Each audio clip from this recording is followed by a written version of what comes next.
Welcome back, loony listeners, for another episode of Into the Night, a Moon Knight podcast. I'm your first of three hosts, Connor, Rebecca, and I'm your third host, Ray, and this episode will be covering Lemire's Part 2 of Incarnations, Issue 7.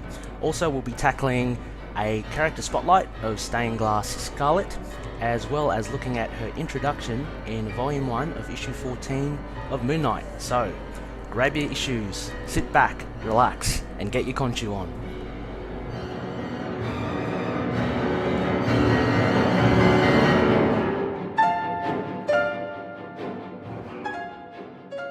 Alright, loony listeners, as you heard from the intro, there's now three of us for this episode. That's three personalities. You got Stephen Grant, Jake Lockley, Mark Spector. Which one of us is which? Decide at the end of the episode, I suppose. We won't reveal that.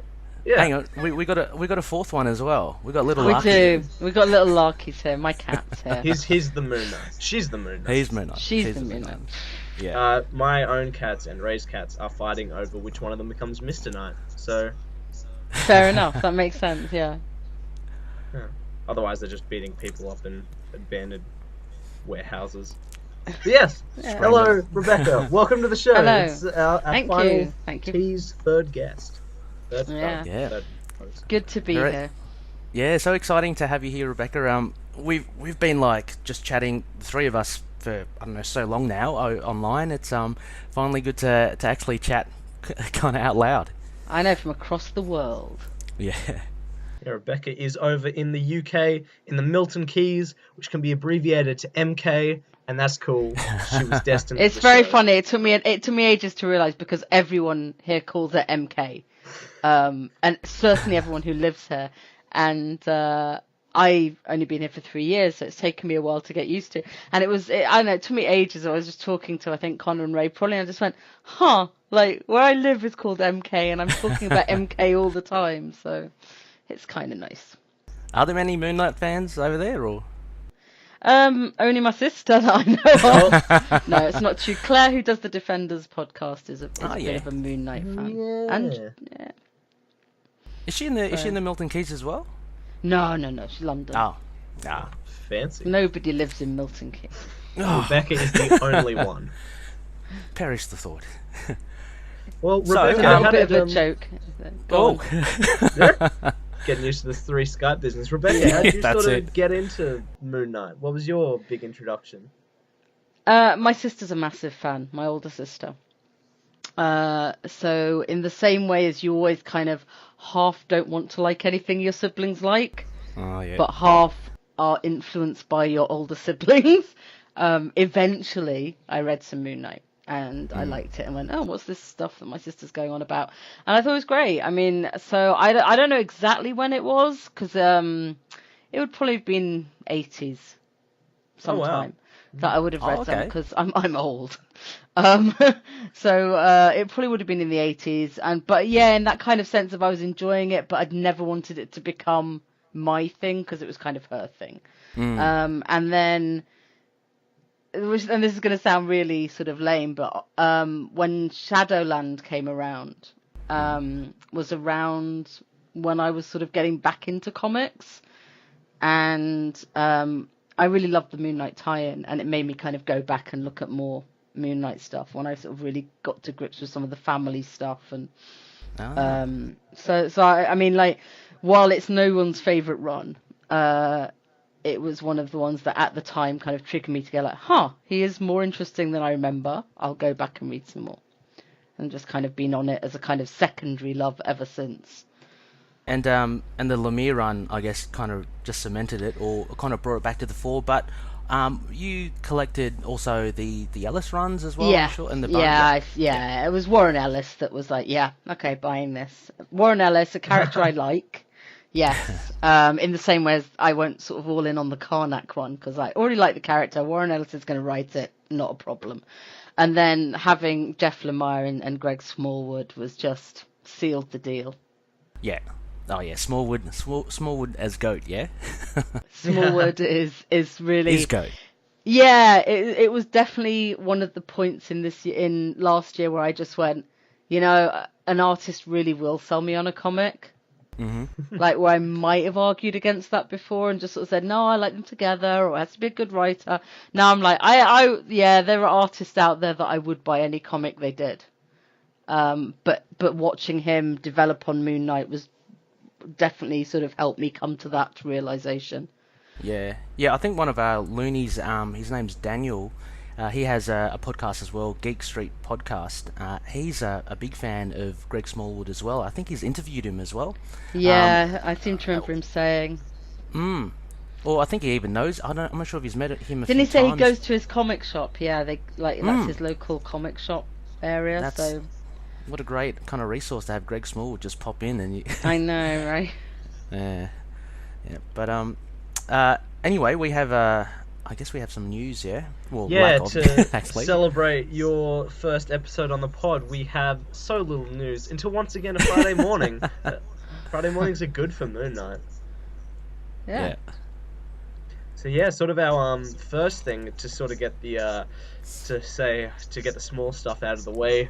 We got some new photos from Marvel's The Punisher, more of Frank Castle in his soldier gear. Yeah, is he a Marine? He's a Marine, yeah. I know. Yeah, Marine, and I think they're going to have him in Kandahar, aren't they? So. Oh, okay. I think that's one of the. I think they did an image with lots of newsprint on it, which people were looking for clues on. But I also think one of the episodes is called Kandahar, so okay. I'm guessing that's where they've kind of updated from Vietnam to Afghanistan, which made sense. Yeah. And apart from a lot of you get to see Micro now. I think one of the new characters. There was a shot of Ben Barnes as well, who plays eventually Jigsaw, I guess. Yes. And the latest thing actually I heard, I think it was just today. I think they said that it's confirmed that we'll be getting the Punisher's battle van in the show. So. Oh yes, I did read that this morning. Yeah. Although of course there were previously rumours that was in whichever Winter Soldier. That's the one that stops. Yeah, back in the day when Winter Soldier came out, and you know when Nick Fury's stuck in his car, his truck rams into the people that are trying to kill him. There was a lot of rumours that was going to be that's Punisher's truck. Well, you might as well just say it is, I guess, because it's such a odd kind of random thing. I think it's when people were desperate for any news of Punisher in anything, because that obviously predates him being in Daredevil. But I always thought it was kind of, if that was an Easter egg, it was kind of a cool one. Yeah, that's a very cool one. And now we're kind of hankering for any Easter eggs on Moon Knight now. So every now I just play count the taxi. Oh, that's right. Yeah, looking out for a taxi, looking for any dodgy moustaches out there. Yeah, I mean, so that's why, I mean, we included this article in. It's very loosely connected to Moon Knight. Again, it's just small speculation on Moon Knight being tied to Frank's military background. Nothing we haven't heard before. So very little, but look, it's pretty cool to get new photos of the Punisher. So yeah, I thought that was pretty cool. Yeah. A second one, I pulled this one just from our Facebook group, and it was from the Previews magazine issue. And Tommy from our Facebook group, he just confirmed that the truth is actually male from the write-up in the article. And yeah, I know we were speculating on it before, whether it's Dr. Emmett at all, or who that woman is in that preview page. Looks like that kind of thing is put to bed now, with her not being the truth. So I guess the question again is who she would be. I mean, she could still be Dr. Emmett. I mean, that doesn't. But I really like what you said, Rebecca, about the Hebrew Emmett equaling truth. I think that was just so cool. I mean, how could they not use that? Well, I'd be very surprised. I mean, Max Bemis was brought up in a Jewish household, I think is how he refers to it. I think his mum's Jewish. Oh, okay. So it would be surprising for it not to be some sort of correlation, but it could be any. I mean, it just could be a nice little Easter egg as well. Yeah. I mean, like, at the moment we're clinging on to anything that could reveal anything, but I mean, we're not far away from it now. Well, Mark from our Facebook group as well commented on that, and he had a theory that it was the blogger. And I'm looking at my copy of the Wood Run in Moon Knight, and it's pretty hard to. I mean, I'm just looking through. It's pretty hard to find her, but she's in the Diaspora issue, and she definitely looks like Dr. Emmett, but her role is very small, so she really could be anyone. Well, she could. Yeah, exactly. But I like that pickup from Mark. So no, I did as well. I thought that was a nice, yeah. So yeah. So well, anyway, the truth we'll still have to wait and see. You know who he is. Lenticular covers, Rebecca. Have you had any luck? You know how retailers are finding them hard to get. No. Why do you want one? Are you having problems? I just meant, are you having problems with? No. I can order. I tend to order from Forbidden Planet when I want things like that, and they're like one of the biggest retailers in the UK, so they tend to get most of the covers. They get those kind of ones. They don't tend to get the one in 50s and the one in 100 ones. Yeah. But if it's you have to order X number of a comic to get them. They've certainly got all the lenticulars up. I doubt that the comic shop I use for most of my stuff is a much smaller one, and I don't think they do them. And a lot of the shops that I spoke to in London about local comic shop day in November had said they weren't that keen on it because of the whole variant market. So I think some of the Sheen's going off on the variant market. I thought you were gonna ask me about my feeling about lenticular covers after I made a wild announcement last week that they hurt my eyes and give me a migraine. The war on lenticular covers starts now. Yeah, no, I just won't be. I've not really looked into it because when I discovered this, I've already discounted all lenticular covers from being in my collection. Yeah. So, I mean, I think they are going to be difficult for people to find, more difficult than previously. Because I think I don't know. I mean, we're not going into Marvel marketing things, but it is tough for shops to be able to balance what they can actually sell. Definitely, from what I hear and from what Marvel or what they're demanding, it does make it very hard for them. Connor, have you had any luck? Are you planning on getting them or? Yeah, well, I'm hoping to, but I think I'll probably just stick with the main character cover. Wow. The start of a new run. You got Burrows on art. Kind of want to just frame that nice boy. Although I do like that with the Horus. I'm a big fan of the.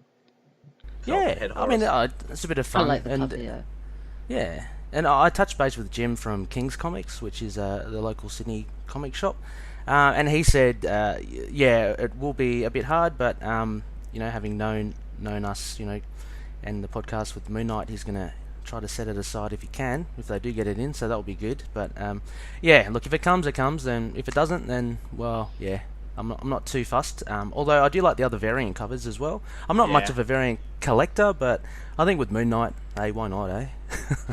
Yeah, I mean, we've all got our characters we would or wouldn't do it for.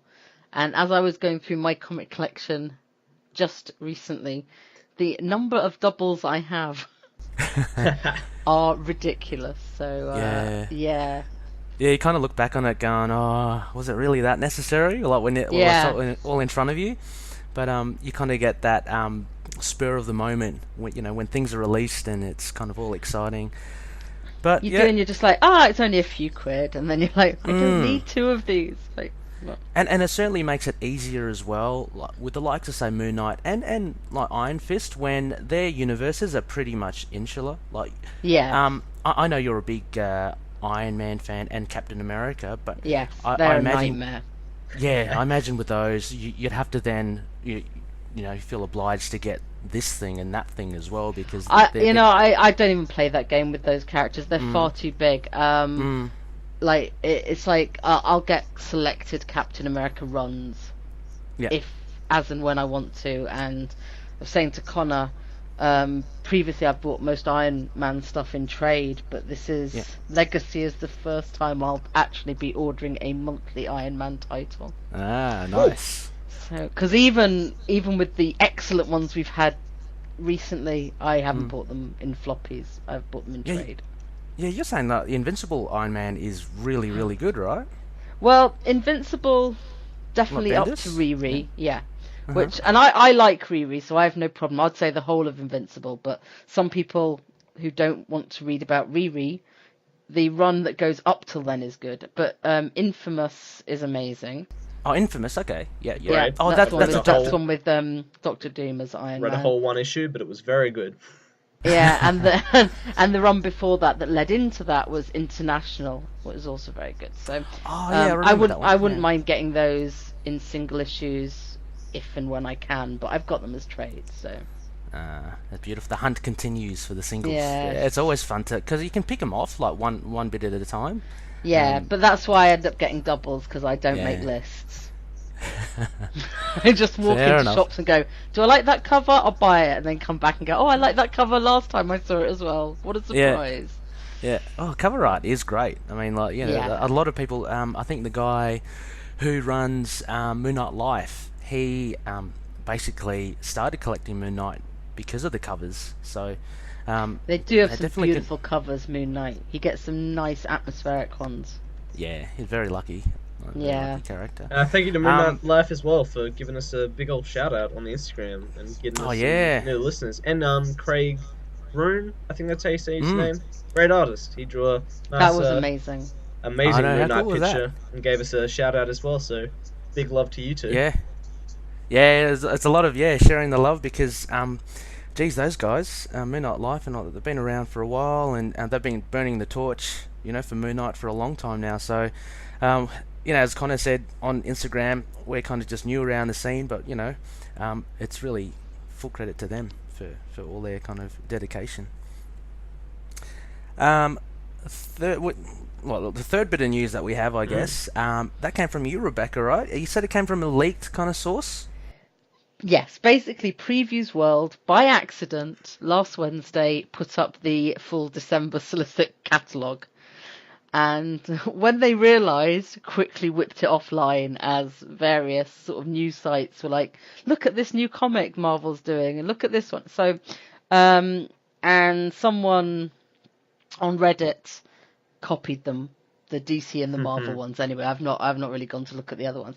So I shared with you the Moon Knight one for Moon Knight 190 December. 190. Yeah, part 3. Which is Crazy Runs in the Family Part 3, because it's not very spoilery. Like I'm quite good about these things. Like obviously me and friends went off and like shouted excitedly about other comics. And mumbled about spoilers in other things, but the Moon Knight one's pretty straightforward. It's just Moon Knight and the Sun King's orbits are on collision course. Makes sense for part 3 of a 3-parter. Mark's good relationship with his other personalities shows signs of fracturing, and the Sun King reveals his hidden weapon. So all very wonderfully vague. Yeah, although there's actually been a couple of little chats on Reddit that are expressing grave concern about his good relationship with his personalities showing signs of fracturing because of how the Lemire run ended. Yeah, I'm worried that I think it's par for the course when someone takes on Moon Knight that you're going to want to explore his other personalities, and showing signs of fracturing doesn't mean they will fracture. Yeah, it's definitely like I definitely had that sort of scare as well, but it'll definitely sort of be like the the solicitations trying to hype it up. It'll probably be resolved before the end of that arc. But it's also one of the gifts of the last run of Moon Knight, but also the problems with it. Yeah, is it's such a perfect arc that really, I think we've talked about it before about like whether they could bring in Legacy Moon Knight, but like it's such a perfect arc that you kind of what could come next. I mean, it's a very difficult because it's almost standalone and it's standout.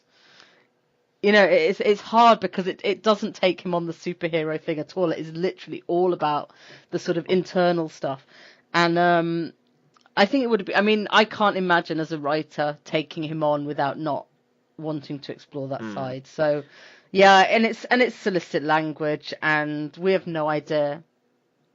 I've liked everything Bemis has written before, so And we're gonna read it anyway. Let's Exactly. Yeah, exactly. Oh yeah, Bemis's Fool Killer is really cool. I'm just waiting for issue 5 on Marvel Unlimited.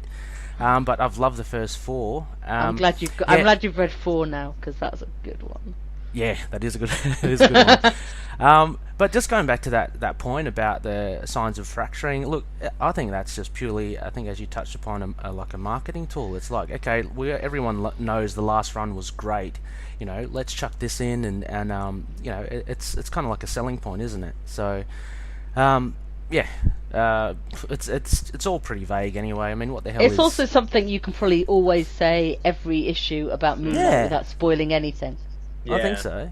I do like sort of how that it does sort of continue in a way something from Lemire. I really liked that the personalities were so distinct. I think it will positively keep that way, that the personalities in Lemire's run, especially nearing the end, sort of always conversed as if they were like 4 people sitting at a table inside his own head. So I think that's something positive to take away from that. I think Bemis will write very well.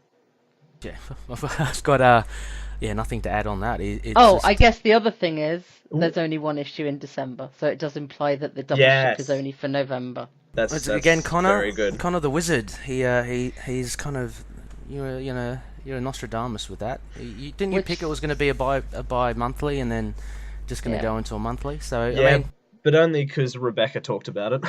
Oh, okay. So you reveal your source. No, yes. They did it for Iron Fist, but bizarrely, Doctor Strange is doing it the other way around. So Doctor Strange has 1 issue in November and then 2 in December. I was only looking because I'm looking at how I can cut down my comic. 2 issues. So the old comic book cull. Yes. That time it's of year not working again. Well. No, and after T-Bub, I'm sure it's gonna potentially grow again. Yeah. Yeah, I suppose just to bring up a point, I like the idea with Horus, the Sun King, sort of possibly being who this is, being in the lenticular cover actually, and it sort of brings an interesting point of how that's sort of going to wrap in, because if it is Horus, he was in Egyptian mythology was actually, sort of a partner in crime to Khonshu, and Khonshu, I think, was even his protector. Horus had, I think it was like the sun disk, and Khonshu has the moon disk, so they were sort of, buddies. So this will be, interesting if this Sun King is Horus, as we see being, most likely, how we see their relations crumble. Which would make sense, because Khonshu's kind of a dick. I can't imagine you wanting to hang around with him, especially over moons. No, I certainly wouldn't. Yeah, he's definitely very unlikable. But so you're saying kind of almost like a Loki, and like say Horus and Khonshu is kind of like a Loki and Thor, yeah. Yeah. I mean, not particularly brothers, but just kind of maybe a bit of a friendly rivalry or something. Yeah, well. Probably less friendly in this run, because it seems like Sun King's using the truth, the law of buildings, to reveal Moon Knight. But yeah, I'd like to think Horus is as terrible a person as Khonshu, that they're kind of pretty equal in that way. Right. And they have. And isn't also. Sorry. Go on. I was just about to say also as well. Speaking of like the gods, I did the like a really rough read through as well, and I think we touched upon it before as well. Bast, which is connected to Black Panther actually.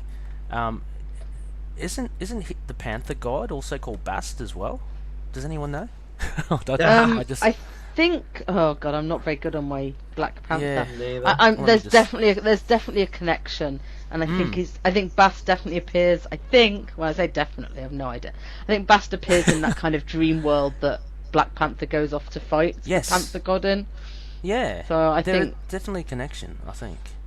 Well there you go. Bast, a goddess in ancient Egyptian mythology. But I'm just wondering how that kind of translates to because I'm pretty sure it's Bast in Black Panther. Yeah, so, no, I just looked it up, you're right. Yeah.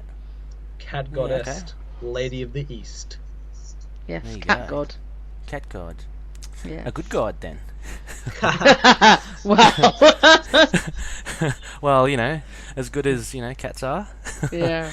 They go on their own thing. I would say morally ambiguous. yeah. That's more accurate. Yeah. Well, I think that's probably all the news. I mean, it's very light on the news this time, isn't it? Which is a good thing sometimes. Yeah, you can't have bulks of news flashes every week, I guess. So, we got plenty to look forward to anyway. So, with that, actually, we were looking at just throwing out a couple of questions to some loonies, just to kind of get their thoughts on stuff. We got a couple of them, and they touched upon more of the potential Netflix appearance or TV appearance in general. And Adam, one of our dedicated loonies, he put out a question, and I created a poll for that. And the question reads: in the potential Netflix show, how would you like to see his timeline portrayed? It came, well, there were a few responses. I think the most popular one was having like an arrow-like kind of structure. Yeah, so have Moon Knight already established and fighting crime, and then you have your flashbacks to his origin and kind of tease that out. The second most popular response was to have a kind of like a weird, vignette style whacked out reality with all the personalities potentially different, and just kind of telling Moon Knight's story through all four of them. And then we have, I think it was just a straight out origin. Is that right? I haven't got that on. Yeah, that was definitely in there. Yeah. And then there were other ones like an origin for maybe the first 2 episodes, and then you get into it. Which ones did you guys vote for?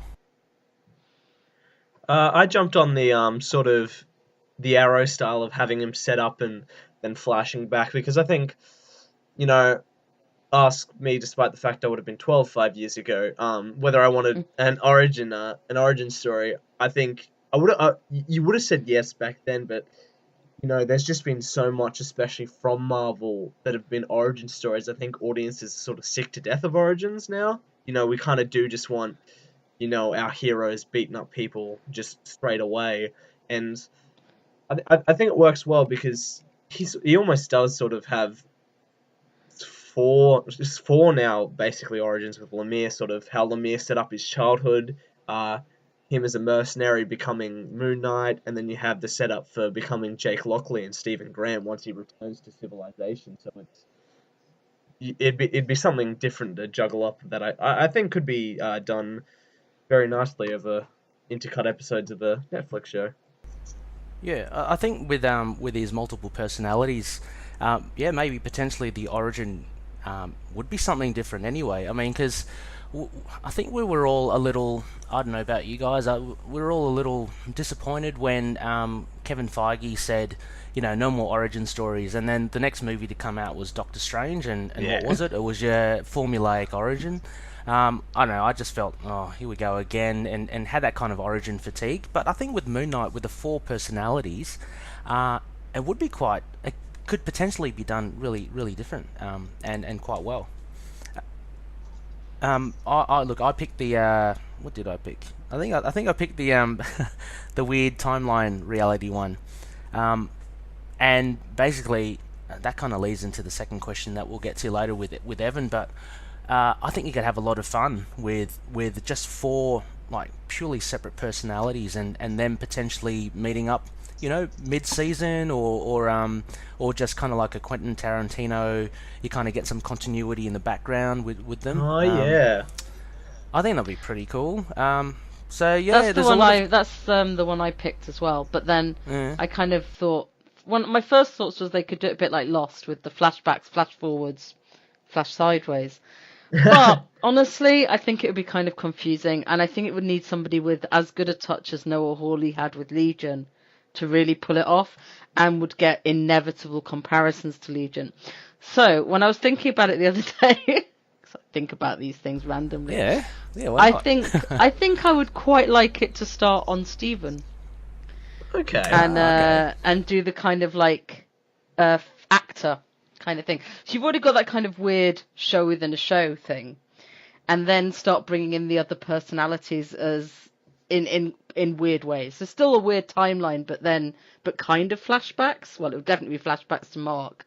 I guess flash sideways to Jake, and maybe, but you can't. Thing is, you can't confuse an audience for too long, especially not on Netflix. And none of the Netflix shows have actually gone straight in with an origin. Actually, they've all flashed back around episode 2 or 4. Started telling them, or so actually, it could just go straight from Mark Spector in as a fighter. I mean, they could do it, and it'd be like totally different for us all. But you're right, film-wise and MCU-wise, we've done it all over again.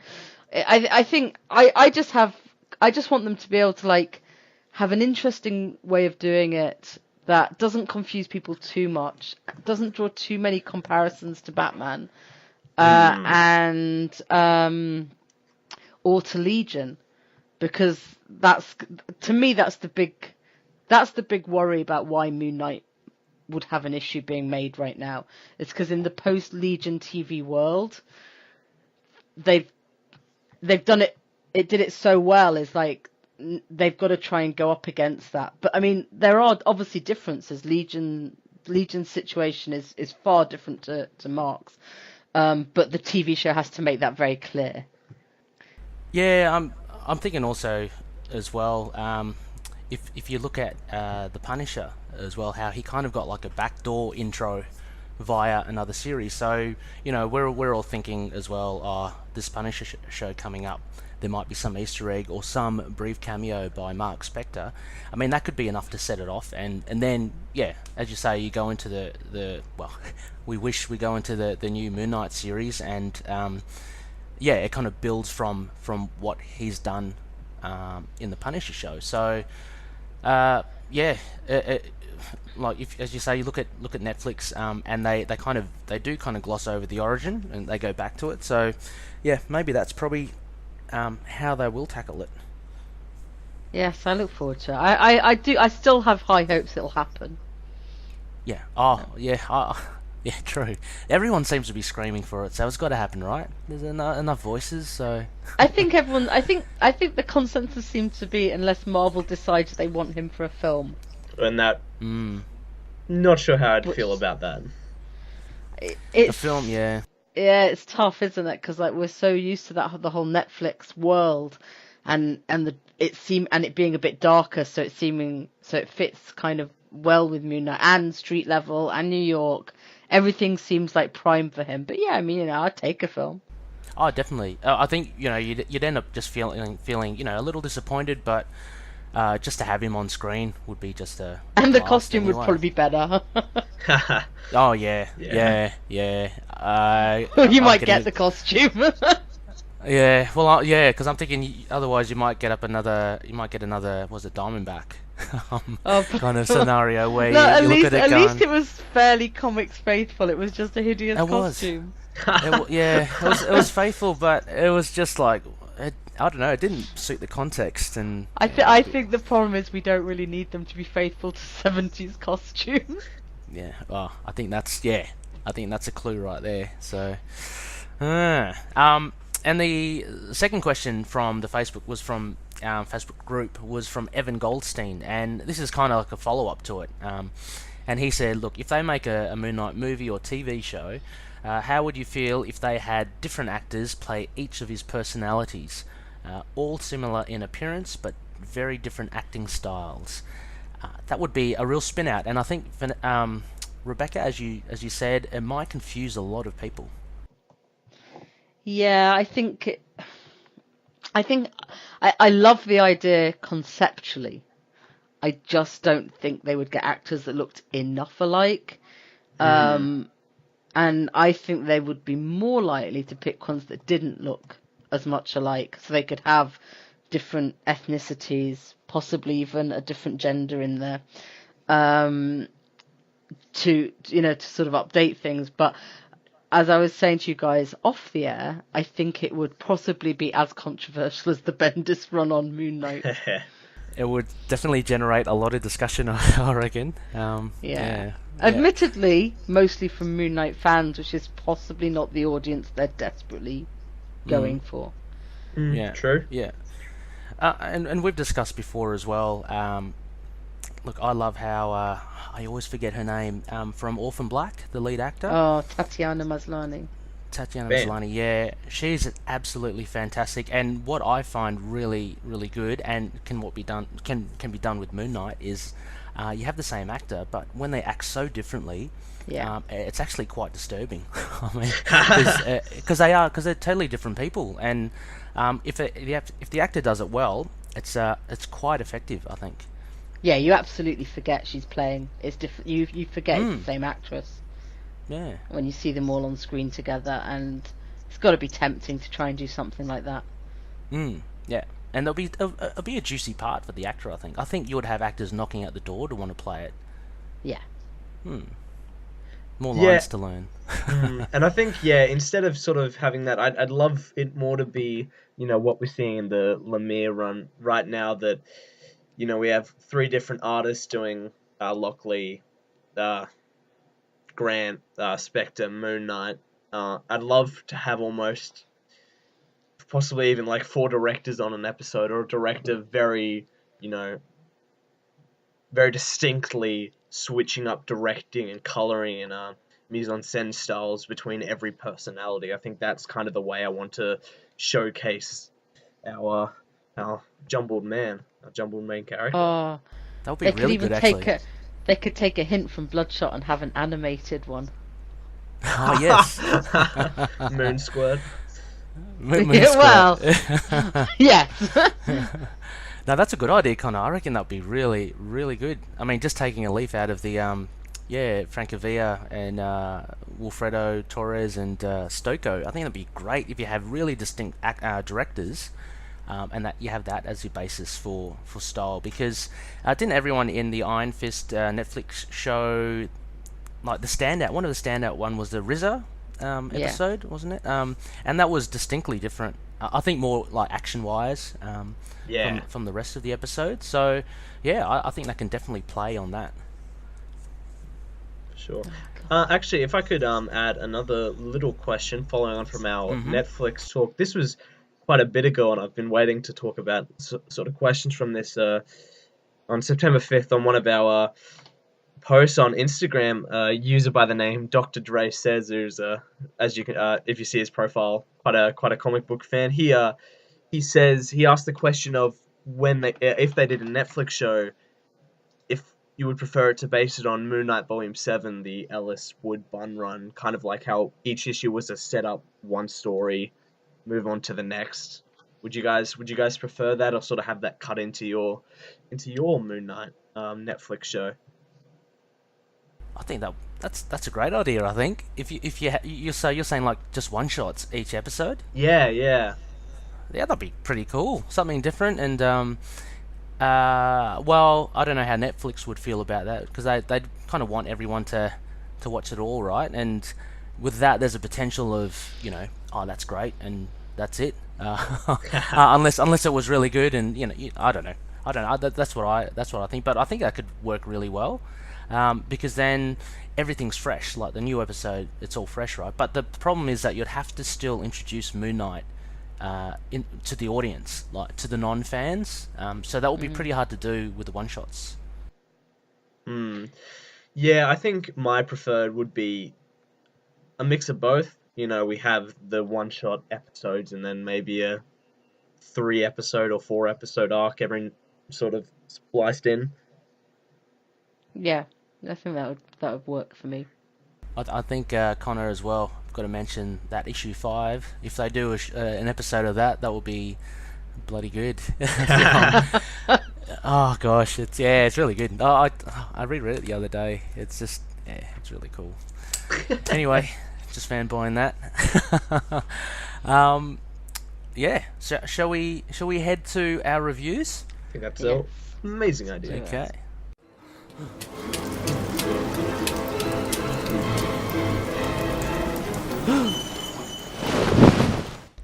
All right. So we have here, loony listeners, we have, as usual, we have our reviews.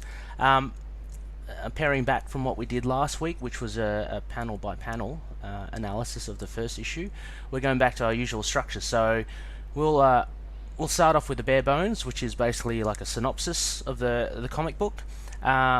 Then each of us will have our main aspects to the comic book, which basically the main points or what impressed us the most or the least, and round it off with Crescent Dart ratings.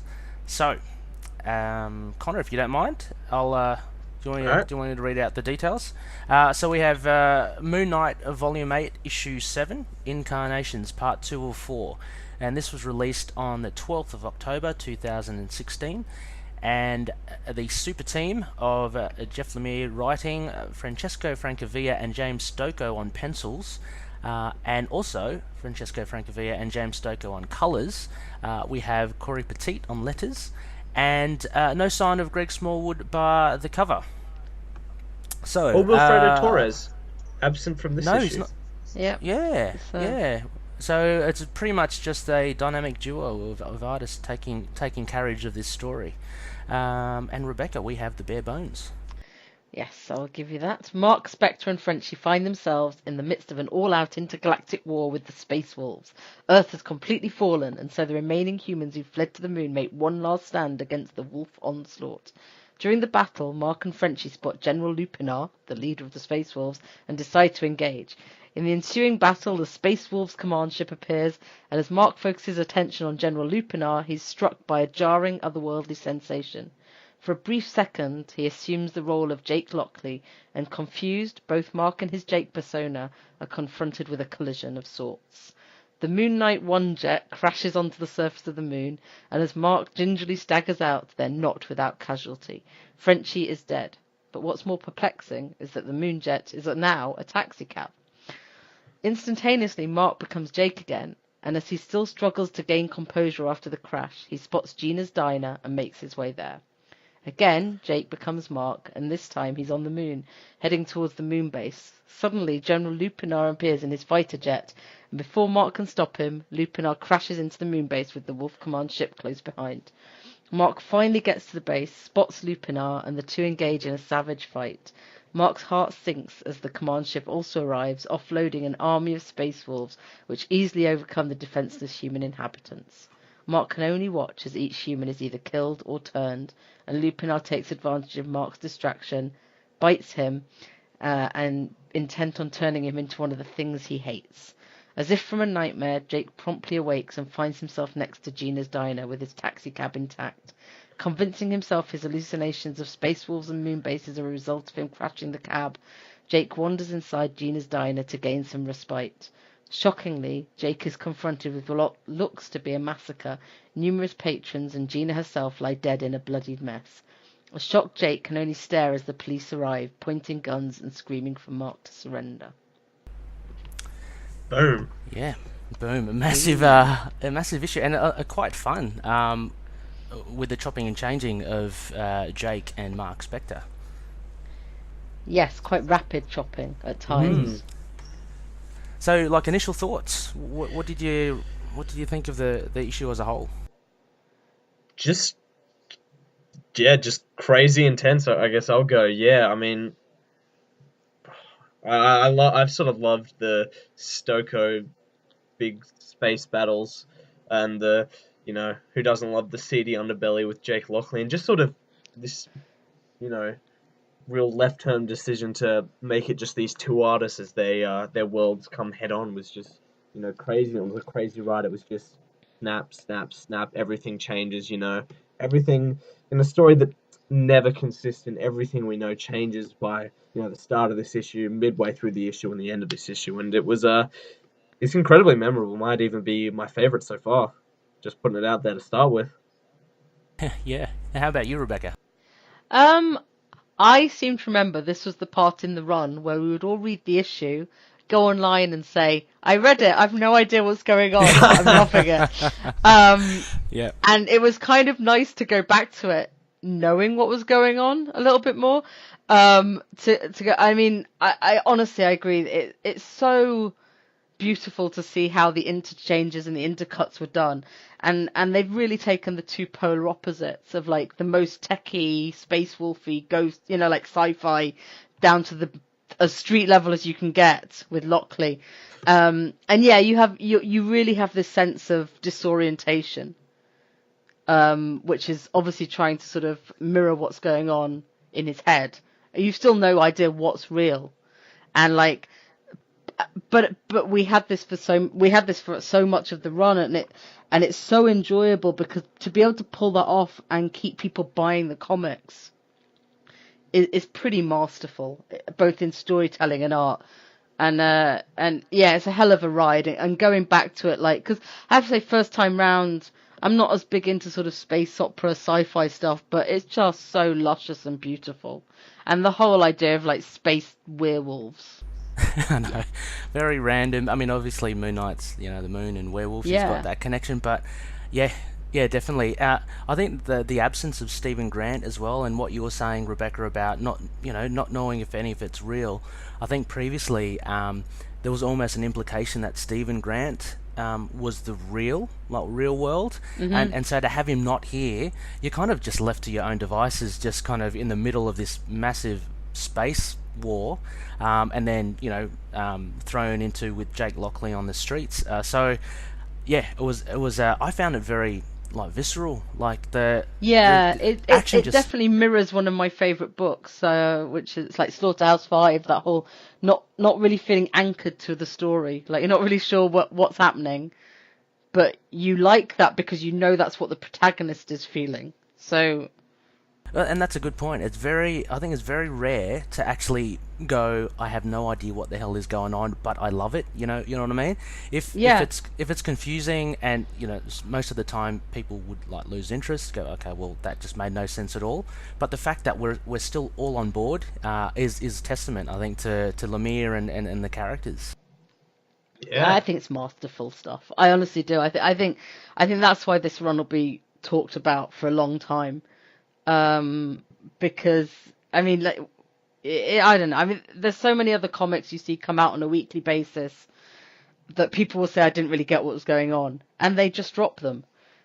But there was, and I'm not talking about people who are like crazy Moon Knight fans, and I don't mean that in a sort of disparaging way. Obviously, like, I'd buy anything Moon Knight right now, but people coming onto it because they'd heard it was good were also saying they were going to keep with it, because there's a sense in all the crazy that whoever is in charge of the story knows what's going on. Yes. And that's the sleight of hand masterfulness of it, is that like you might not know what's going on, but you still have this comforting sense that someone does. Yeah, you pretty much trust the writer knows he's gonna lead you on to, all the answers will be answered, or you'll get some sort of closure. Yes, that there's going to be closure, and no one's going to be able to explain this fully. But you get a sense that it's going somewhere. It's not just this random. I mean, I can imagine like another writer doing this, not having as good an art team, but it's just seeming like a disjointed mess. Yeah, and the art, you're right. The art really does make the difference here, and perfect casting. I think we've discussed it kind of off air as well, just with, and I think last episode as well, just with the choice of artists for each of the genres that I guess the personalities encapsulate. It's just really good. And again, as you say, the fact that people do follow this, considering the massive amount of titles out there, how if you're confused, you just drop it, because you can just bump into another title that you'll just love. The fact that people hang around for it is pretty impressive. So aspects. Who shall kick off? I think Rebecca, first time of the pod, kick us off with your first aspect. I've only really got one, because I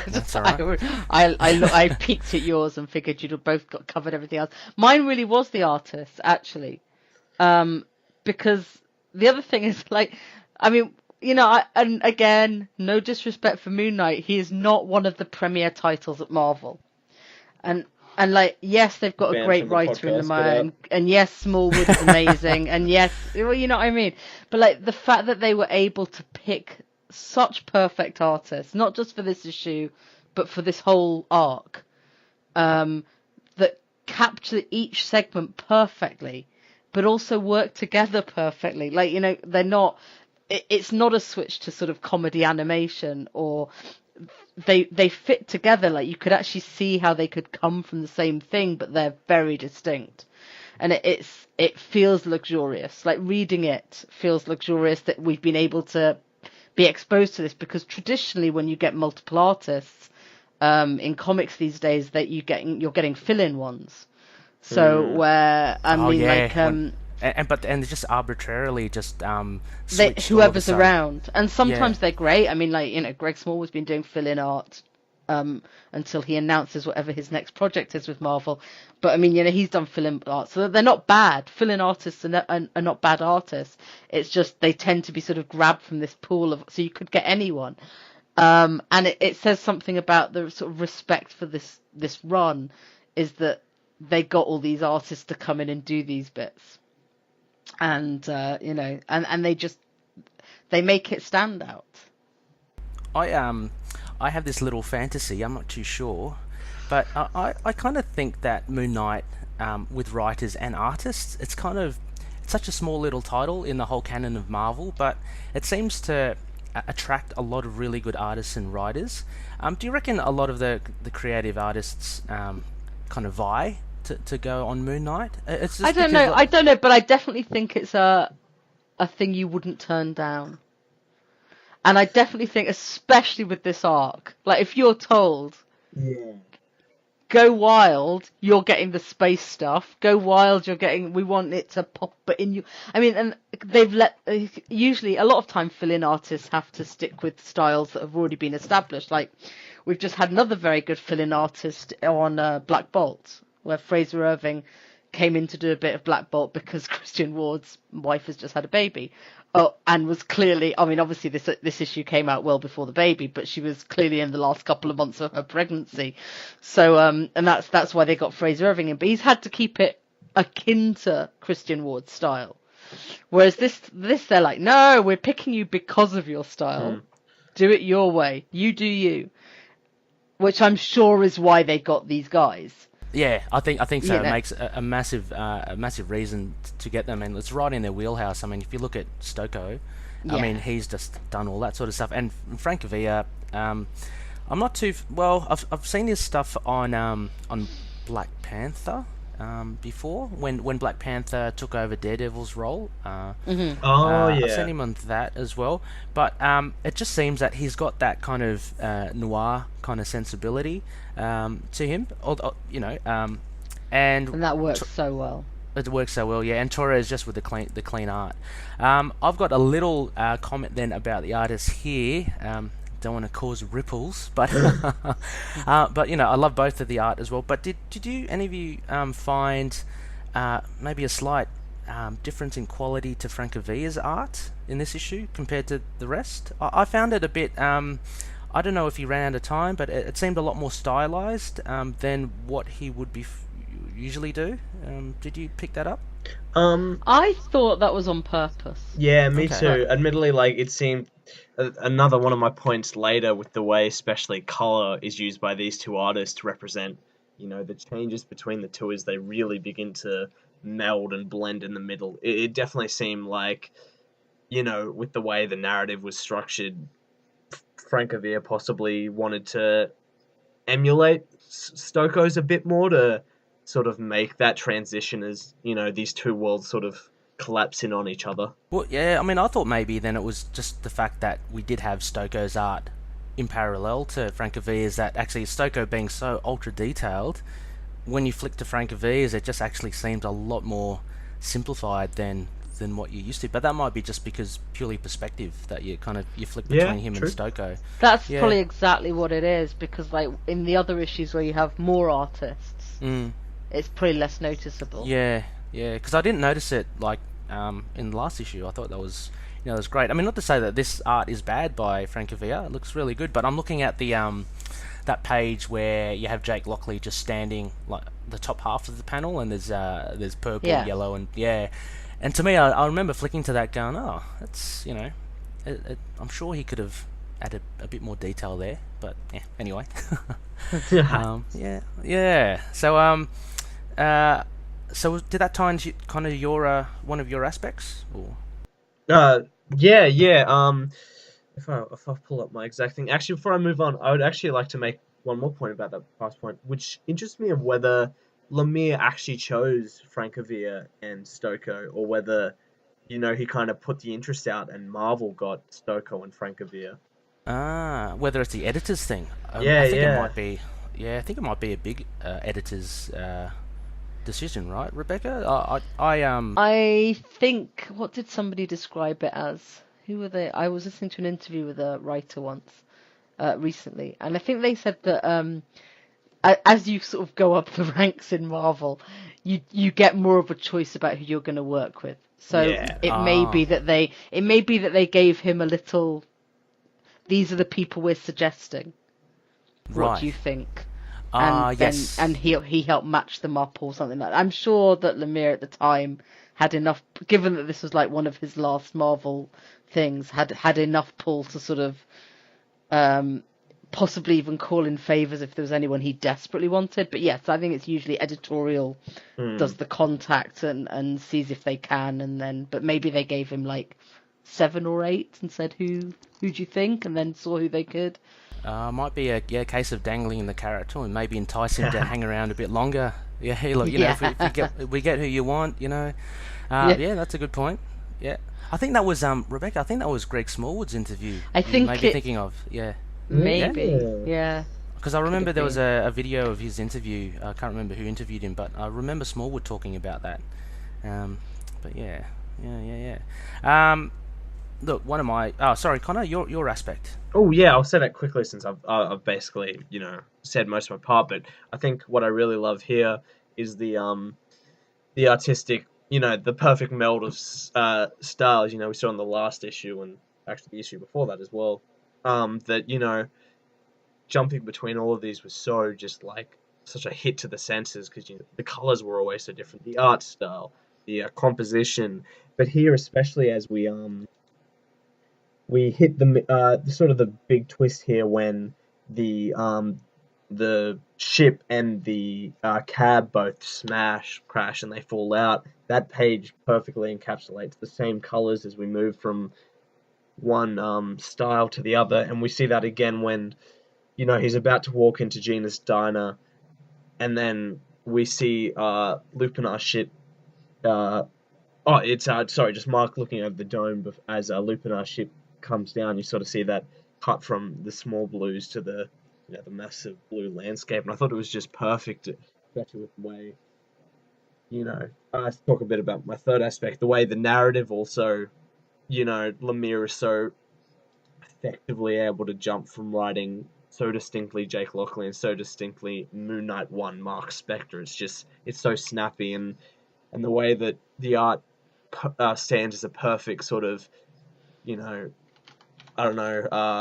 focus point, pole of where this blends and where this connects, and that they work so well with the colors to change that as Lemire changed his writing style. Just shows what an incredible book this is, and how it must have been so well communicated, because the composition of this entire issue is just perfect to me.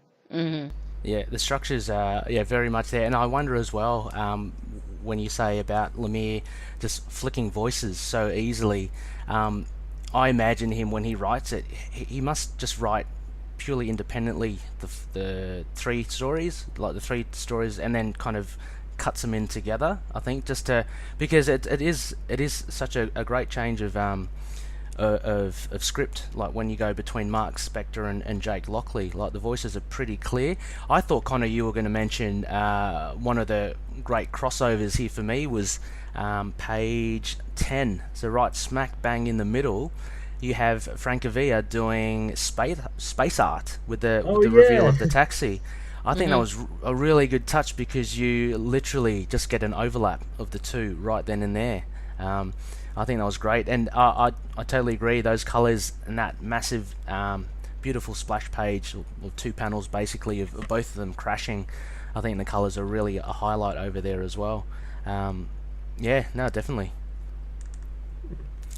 Yeah, look, my first aspect would be just the cosmic adventure. I think I mentioned before just how visceral it was. Just the action was non-stop for me. I thought it was just fantastic, and I felt like I was just right in the middle of it, which is the kind of thing that you get from the previous issue when you're thrown into them jumping into their jets. I think I mentioned last time it kind of reminded me of Starship Troopers, but just the space action is great, and yeah, look, I don't mind the cosmic stuff as well. I'm following Guardians of the Galaxy, so I love all that stuff. And Stoko and Lemire do it really well. I like the designs of the Moon Knight jets. I think a lot of thought was put into that, as well as the pilot suits. And also, I love the little moon wings that Mark has. Oh, I love those.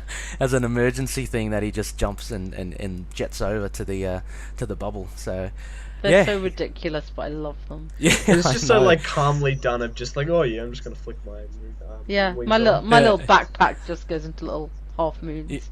Yeah, and I've got to include my symbol whenever I can. So yeah, yeah, make the wings look like moons. Branding mark. Yeah, exactly. So no, yeah, I thought that was great. Yeah, and I must say I far enjoyed the space bit here than the street level stuff. But as we mentioned, it's all kind of interwoven together. Have you got another aspect there, Connor? Yeah, actually, one of my other aspects follows directly from yours. My first one was that space opera, and reminded me of, I suppose, my very specific watching of a lot of space opera anime. It was totally blown my mind. Like, I felt sort of, Legend of Galactic Heroes. I wouldn't have at all been surprised if Mark got in a Moon Knight Gundam to finish off the space werewolves.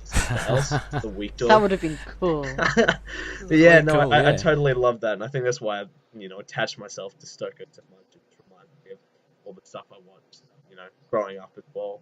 I just really love spaceships and space werewolves and lightsaber battles and crazy villains in their big cockpits screaming about, aha, this is the last stand of humanity. Ahaha. Yeah, they've even got the lightsabers, don't they? They've got like, these. It's all kind of there. But I mean, going back, I just do love the design. Like, you can see there's that big splash page where Lupinar, it crashes through the bubble, and his ship has got like a face of a wolf on there. Do you to see that? It's just I don't know, Stoko. He's just let loose on this, I think. And yeah, his designs are just so cool. Yeah, just the amount of detail. Yeah. My second one would be segue into General Lupinar himself. He's just a bit of a weird one, isn't he? He's not like any of the Space Wolves, and he obviously hates Mark for some reason. But he's got a cool design as well. He's got, I don't know, lightsabers coming out of his hands or something. And I'm not sure if he's meant to reference anyone else that we should know. Are there any long-haired blonde people in Mark's past that we should know? I think so. I think this is a new design. Just a new design? Yeah. I think so. Yeah. Well, he also refers to the Master as well. So Lupinar's not the head honcho. He actually serves another, like all space opera things. Yeah. Like all comic things. All comic things as well. So it just makes me wonder who the big bad is. And I thought we would have gotten a reveal with that command ship, because we see that early on, but it just ends up being a ship full of those animalistic space wolves which just pop out. So no answers there. Have you got another one there, Connor? I covered my third point, actually, and I assume we have a very similar fourth point, so I think I'll let you go into your third aspect. Oh, okay. Yeah, my third was just the intertwining, between Mark and Jake. Yeah, I think I touched upon this just before, but I love the fact that that they kind of collide, both literally, you see when they crash through the windscreen, but with the art as well. The shot of the taxi on the moon and Francavilla taking that art himself. So yeah, I just love the structure of how they do it. Apart from the story and the great visuals, I really do dig how things are kind of put together. And yeah, I thought it was very sensible, and and it's quite a good way to structure it. yeah. Yeah, also as well, I had on the intertwining, the point, I'm just reading through my notes, how at the beginning, we kind of take Mark Spector and the space war as kind of the reality, because we all see it from his perspective, and he gets these flashes of Jake, right? Mm-hmm. And then slowly by the end of the issue, it turns the other way round. So you then have Jake waking up, and it's as if he's been dreaming that. So it's kind of roles reversed there as well. So yeah, again, just an example of how Lemire kind of pushes back and forth with these characters, and I think it was just really quite good. And at the end as well, when the police shout out that they know Mark Spector is in there or something, and put your hands up, and they know that he's done it, which was that massacre. It kind of affirms to Jake, who we thought it was a dream, all of a sudden going, oh my gosh, it's there is a Mark, but he can't be in space, right? It's got to be another Mark in the diner, which the police think. So yeah, gloriously confusing. Yeah. Yeah, and that was similar to yours, Connor, about the end. Yeah. So when we get to the end, sort of, everyone's dead. The wolves, the space wolves, which I love the design of. They're terrifying and they're lanky, but I love them. The page of them jumping out is my favorite thing, and they're ugly and they're biting people's necks. But they basically wipe out humanity in a final battle. Lupinar bites Mark, and the police are after Mark or Jake, because everyone in the diner, even Gina, is dead, and it was just, it's kind of a big gut hit. And Frenchie's dead as well. He always seems to die now. Yeah. Oh, and you're right. Actually, that massacre. So was that done by a werewolf? It was a full moon, wasn't it, Connor? Yeah, Like and a couple of panels before, and they're saying it's Mark, and we did actually see Mark get bitten in space, but albeit he got bitten by a wolf. Ooh, that's pretty cool. I didn't put that together. I don't know. I might be wrong. Tune in next Oh well, week no, for it the answer. certainly implies it, which is pretty cool, I think. Yeah, I mean that ties in with my fourth aspect as well. But I just thought, had Jake blacked out or something, he kind of wakes up from his from being unconscious, and had he blacked out and become Mark Spector and slaughtered these people, that's what I thought. And I just thought the full moon, which was shown prior, was just, you know how they say people get a bit crazy in full moons. So I thought maybe that was the tie-in there, but yeah, there's also an implication of maybe a werewolf, because all the patrons were kind of bloodied. I don't think you can say certainly a lot of blood splatter. Yeah. Yeah, not like guns or something. It's more. Well, it just seems to be more of a, a stabby rather than a shooty.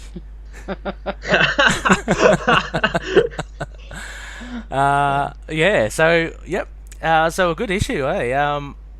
How about ratings? What would we give this? I'll let Rebecca go first. Yes, take it away, Rebecca. What we're doing, out of 10? Out of 5 no, crescent darts. 5 crescent darts. For Mm-hmm. with the missing one for confusion. Not only through the genius of the writing and the art, not through a problem with it, Yeah. but it's very much a mid-story issue. Yeah, right. Okay. That's why I thought it you doesn't would have that closure. Yeah. I thought you would have been a bit more disappointed because there was no Smallwood in there as well. No, it just makes it better when he comes back. Yeah, true. Absence makes the heart But that's grow what fond. Exactly. it is one of the things I liked about this issue, actually, is like, right, you're in charge of this comic and you've been given these other artists to play with, and you make a choice on one of those issues to only use 2 of them. That's a pretty gutsy move as well. Yeah, that's true. That's an assured bit of writing to say, after the previous issue where we got to see a bit of all of them, to say, no, we'll pare it back, we'll just do the 2.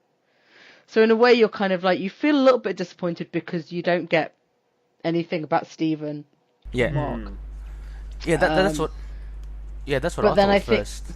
Yeah, I think that was my first feeling, is like, but I want to know what's happening with the others. But actually, when you go back and look at it, I think it's a really ballsy move to just sort of say, no, I want to have those massive splashes of space opera. I want to do this, and we can tell it all just with these two.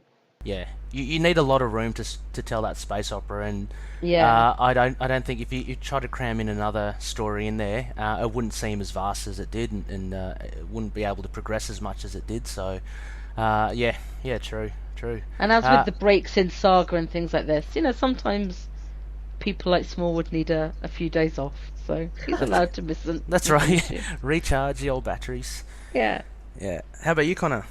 Look, you've probably heard me fanboy. I think it is a mid-issue, but it swept me off a bit. I think I'm very much into space werewolf combat and, I don't know, cabs crashing, I suppose. But I mean, I fell in love. I think it was a 5 out of 5, 6 out of 5 for pure hype, but it was it was just a very strong issue that sets up where we're going with this, very nicely. Yeah. I know I'd probably lean maybe similar to Rebecca. I'll give it a 4, because I think I gave a 5 or a 6 to the last issue, which I thought was great. This was good. I love the space opera stuff as well, and the art was just fantastic. The writing was very clever, just how he structured everything. But yeah, I did feel it was missing like the street level Moon Knight. I know. I would have liked to have seen Mr. Knight or Moon Knight somewhere. But it was it was a still fun ride, so it wasn't bad by any means. So I'll give it a 4. So there you go, loonies. High praise yet again for Volume 8. So that was Part 2. So we've only got a couple more issues to end this arc of Incarnations. But yep, it's coming along nicely. Okay, as a bit of a break, we have character spotlight now, which we did previously with Morpheus, and this time round we're doing Stained Glass Scarlet. So I know, Rebecca, you don't know too much about this character, right? I certainly didn't. No. Yeah. And I don't know, where do we start? Her origin, without getting too far into the whole kind of story of it. She's basically like a nun with a gun, right? Yeah. I think that's just my impression. Ex-nun with a gun. Ex-nun with a gun, or ex-nun with a crossbow, I guess. Yeah. But she's a bit of a twisted one, like all Moon Knight adversaries. She's not 100% there, is she? And she remains quite ambiguous as to, whether she is a bad person or a good person. That's my impressions. What do you think, she's Connor? like a less playful Black Cat. Never really hero villain, doing things good and bad. You never know quite where the hero stands with them at this point. And I suppose as Moon Knight should be, she's very much a darker sort of, very almost similarly almost unhinged. Entirely unsure of their mental state, or how well they are and what their intentions are. Yeah, Mm-hmm. and she's like massively like understated in the fact that she hasn't any superpowers or anything like that. In the issue that we'll see, she doesn't show any.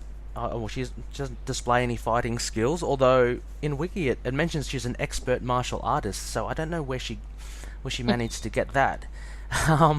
And she ends up being a marksman with a crossbow.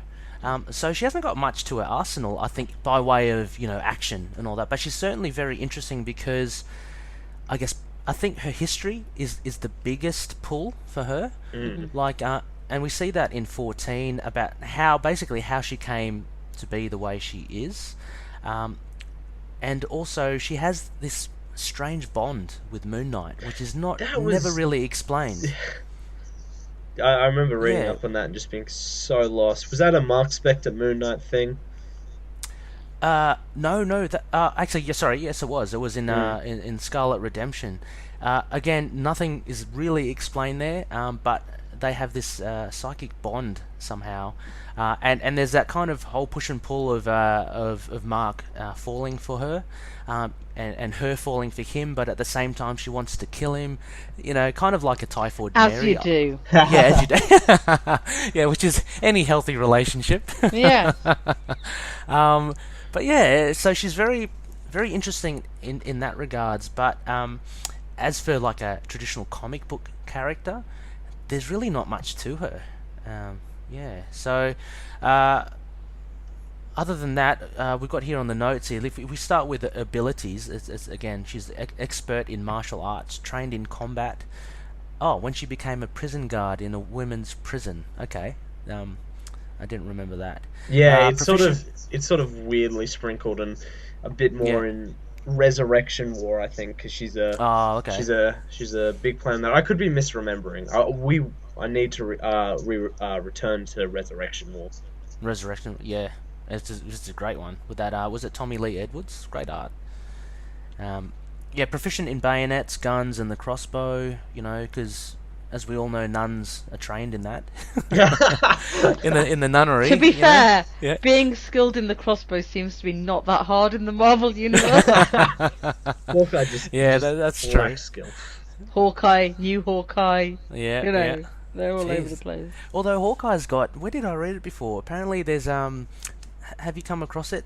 There's an explanation why he's so good. He's got some condition with his eyes or something. Yes, but I was talking about Kate Hawkeye. Really. Oh yeah, Kate Like- as well. She's just the Like best at you can everything. have, there's a lot of very good marksmen Yeah. in the Marvel universe. What's Bullseye. what's Kate's background with Hawkeye? I'm actually not too familiar with. She's from another reality, right?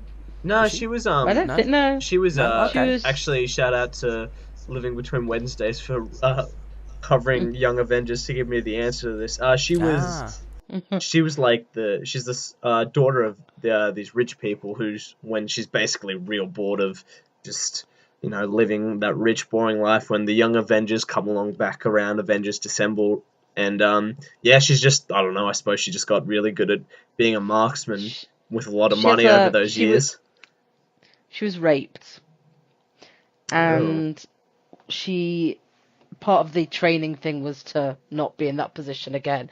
But she's just a rich kid who had this traumatic experience and has just trained. So that's what I mean about, it's possible to train to be as good as Hawkeye, apparently. But she obviously has some natural talent that, I'm not... Yeah. And how did she pick up the again just as we just slightly go on a tangent? How did she? Why did she pick the Hawkeye moniker? Was that Because he wasn't Hawkeye at the time. so she just filled in the gap? Yeah. Yeah, it was either when he was dead or being Ronin. And they break in and she steals his bow. Oh, okay. Yes. Yeah. Yeah. I mean, I think and then they have this sort of run in where they have little like shooting whatever. I don't know I'm not like massive, like please don't write in and tell me how little I know about DMs but was. like I've seen the bit where she steals his bow. I've seen the bit where he goes to get it back, and another bit where he sort of gives her one and says, here, have it. Yeah. And that's I when they remember kind that of accept that they'll be the two Hawkeyes. Yeah, I think that was I read that in the one of the big trades for Matt Fraction. Yeah, they had like one of the backup story, like that they tagged one of these issues at the end. Yeah. Check out Young Avengers by Alan Heinberg and Jim Chung. Yes, definitely do. It's very good. That's where she begins. Oh, okay. I'll get it because I'm loving the series. I think I spoke to you guys about that latest issue. It's just so good. Fantastic. You got to. Did you read it, Connor? Yeah. I actually read it. I love this arc. I think this run's so absolutely good. stellar. Yeah. It was a slow start to begin with, and it got a lot of flack because she was just so sassy. But I think Thompson's pared that down now, and it's just really going really well. It's a nice mix of banter and action in that. So anyway, back to back to Moon Knight. Back to Scarlet. Scarlet, Stained Glass Scarlet. Connor, can you list out there? So she's made a fair few appearances. Yeah, kind of contained her own arcs, but she first appeared in the issue we're about to cover, Moon Knight Volume 1, Issue 14, where we don't even see the Stained Glass Scarlet moniker. That appears in her next appearance in Moon Knight Volume 1, 24, where she gets the crossbow, becomes a badass, kicks people around, and then disappears after that. Until Mark Spector Moon Knight, issues 26 to 30, following on from her arc in the first volume, Scarlet Redemption. I've never read it. Ray seems to have. We've got to cover it. It's just the weirdest thing. Oh god, it's the weirdest thing. The '90s Mark Spector. It's just a crazy run. Anyway, yeah. I was. Then her next bit was in Resurrection War, the four-issue miniseries where all the big bads from Moon Knight's history return, and she's a massive player in that. She's a big one. She's on all the covers. That's the first, I think, actually. So yeah. And then a few more interesting appearances. She appears in Civil War Battle Damage Report Volume 1, Issue 1. Like, that Civil War 2 choosing sides where, it's kind of a throwaway line about her appearing. We're like, oh, she could be good for the initiative, which is interesting. Yes. Yeah, okay. And then, apart from that was, her first full appearance was Resurrection War in 99, 98, and then Damage Report in 2007. But apart from that, not much else. She appeared in 3 different, Gamer's Handbook of the Marvel Universe, all new official handbook of the Marvel Universe, official handbook of the Marvel Universe, A to Z, and then a brief mention in Lemire's run, and that's really all we've heard of her. She's has sort of had heyday as a whole. What's that? 11 issues, really. Yeah. And she still kind of endures as well. Like, it's weird. I think she's quite popular. For so few issues, yeah. Yeah. I mean, like, if you compare, I guess similar to Morpheus. Like, Morpheus hasn't really been in much as well, but such an interesting character. And again, look, with Scarlet's origin, we're pretty much going to touch upon issue 14 anyway. So, as far as Spotlight goes, I think we can cover that in the issue coming. So for someone around just here and there, she's definitely made a lot of impact, and much of it I think is to do with early on in this issue as well. It's just her sense of it's a history, but she seemed highly intelligent as well. Yeah, which kind of sets her apart from your typical street level thug or bank robber. So Stained Glass Scarlet. Sorry, what? Look, just briefly as well. Scarlet Fasanera was her full name, right? And, yes. Yes. And she's got a few relatives. She's got a husband who's dead and a son who died. And a father she killed. So that kind of. Yeah, exactly. Yeah, well, that's a main thing. Yeah. Sorry. So.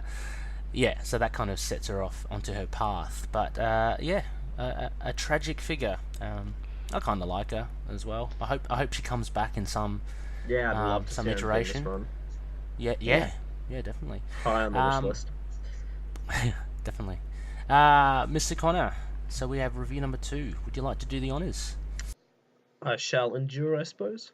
Moon Knight, Volume 1, Issue 14, Stained Glass Scarlet, released on the 1st of December 1981, written by Doug Munch, penciled by Bill Sienkiewicz, colours by Christy Scheel. I think this may have been one of her first issues on the run, actually. They had quite a few, I think it was almost one colorist every issue, fun fact. Janice Chang on letters, same, I think, once again, almost a one and done, with always there Denny O'Neil, editor, and Jim Shooter, editor-in-chief. For our bare bones. In a rundown church in the South Bronx, a lone woman drifts within, tortured by memories.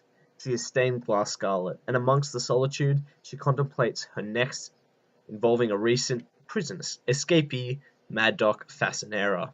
As Stephen and Marlene enjoy a cultured evening, their night is cut short by the news on the radio of Mad Dog Fasanera in a shootout with the police.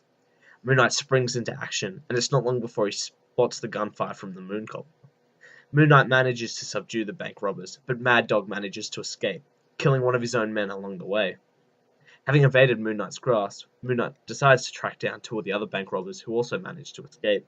They lead him to an abandoned store, but Moon Knight is surprised to see a woman in red appear and enter the store as well. The robbers are also surprised that their secret safe house is compromised and are stunned that the woman in red knows of it. Moon Knight intervenes and makes short work of the criminals, but is so intrigued by Stained Glass Scarlet, the woman in red, that he's compelled to follow. Moon Knight confronts her in the abandoned church, and Stained Glass Scarlet tells of her origin, how she was a nun before meeting a reformed criminal, Vince Fasanera, how they married, but Vince returned to his old ways, neglected his son, and ultimately returning to a life of crime, how his last bank job ends with his death and the mysterious disappearance of all the bank money, and finally, how Joe, left without a father, grows resentful and ultimately criminal, abandoning his mother.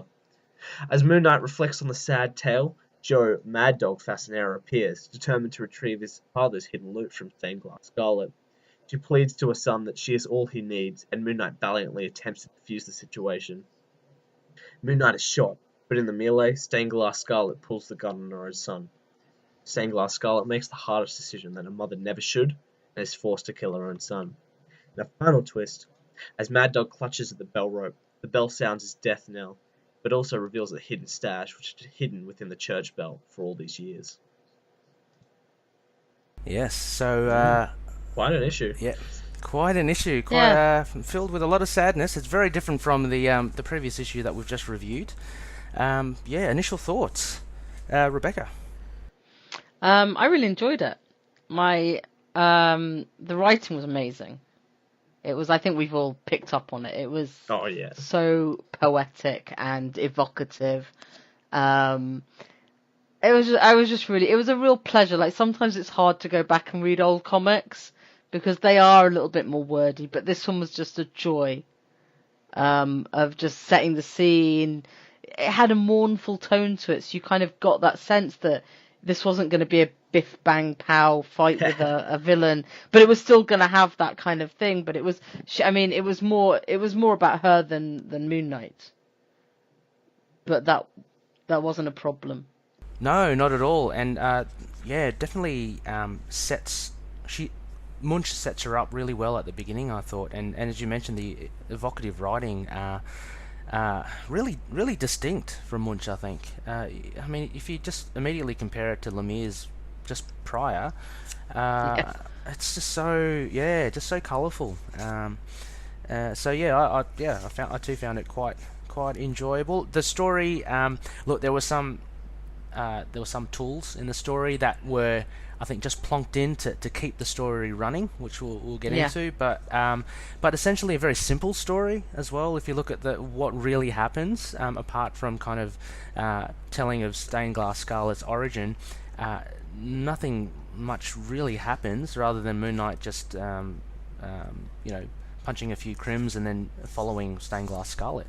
It's more like the backdrop and how Stained Glass Scarlet comes to be, I think. Connor, how about yourself?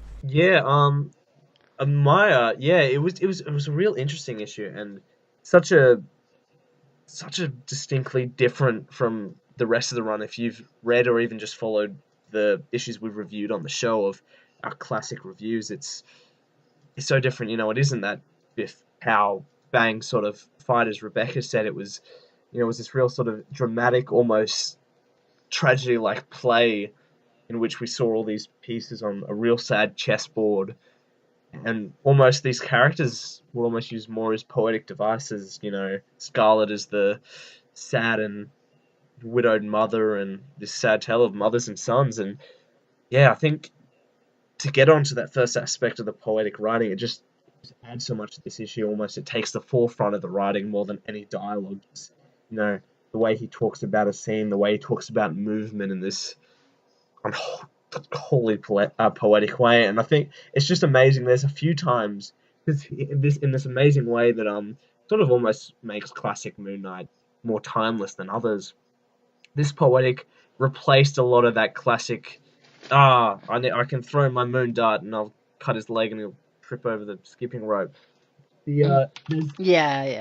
Yeah, and just the way that, and there's a whole 3 panels in this that it returns to the, the classic sort of exposition, and it's so distinct and so drab straight away that you can just tell how much Munch managed to cover it up with this amazing poetic dialogue. Yeah, it just drips with emotion, doesn't it? I'm staring at this page. I'm actually reading it. It's available also on the Essential Collection Volume 2 in black and white, and you can find it, on Marvel Unlimited as well, and I'm sure, I think, in Comixology. Yeah, and there's also the should be in stores, the Moon Knight Epic Collection Volume 2. Oh, Epic, yep, that would be in color, yeah, as well. But it's just dripping with emotion, and I've got to have a little grin here, a little smirk. I mean, I've got this page where Marlene's playing the piano, and she just gets so overwhelmed with emotion. She hears the stuff on the radio, she can't play anymore, and it's everything's dripping with with drama and stuff. So it kind of, Munch does set the tone everywhere about how this kind of issue is going to kind of be set as. But yeah, it's basically it centers around the tragedy of Stained Glass Scarlet. So look, my first aspect as well was the writing of Munch as well. And I've got a couple of excerpts here which I think is really good. It said, like, we made a grab for the dream, reached for the moon, and we came down with our hands full. That sort of stuff, which I know you read more like in prose, right, rather than you expect in a comic book. And also, and by the time the sirens moan to a halt. So it's so he kind of gives such a good imagery to stuff. And between them, Joe Fasanera's heart bleeds into a spreading pool for no one. Comes the dawn, it will gleam as red as stained glass scarlet. But now, despite the moonlight, it is merely dark, and there is nothing but its deeper stain of blackness. I mean, this is kind of, it's like novel writing. It's really good. So yeah, definitely a highlight of this issue would be the script. How about a second aspect, Connor? Oh, my second aspect. Let me pull that up. Oh yeah. I suppose I'll expand on Fasanera as almost this poetic character. The surprising, if you've not read Moon Knight before you're with us for the first time journeying back, you'd hear about Stained Glass Scarlet and you'd be like, oh yeah, woman in red, good with the crossbow, possibly even the craziness of that 90s Mark Spectron. But here it on a almost that, you're right, almost a prose type issue. She seems so just undeniably human, just a small part in this massive pool of events. And we're so used to seeing this the villain of the week. Morpheus 2 issues before this was using the power of not sleeping to blow up cars. But here she's just a mother caught in a bad situation. She's making hard choices, and it's just, it is just like a sad tale basically of broken families and a mother and a son, and being unable to rekindle those relationships, ending in a gunshot.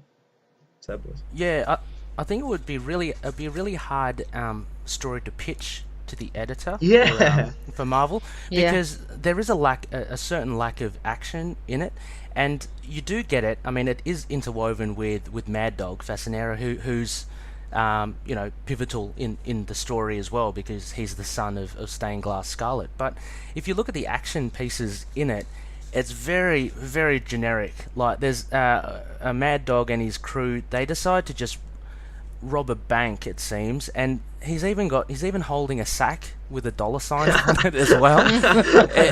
It's so kind of generic and tropey. It's almost kind of like an afterthought, right?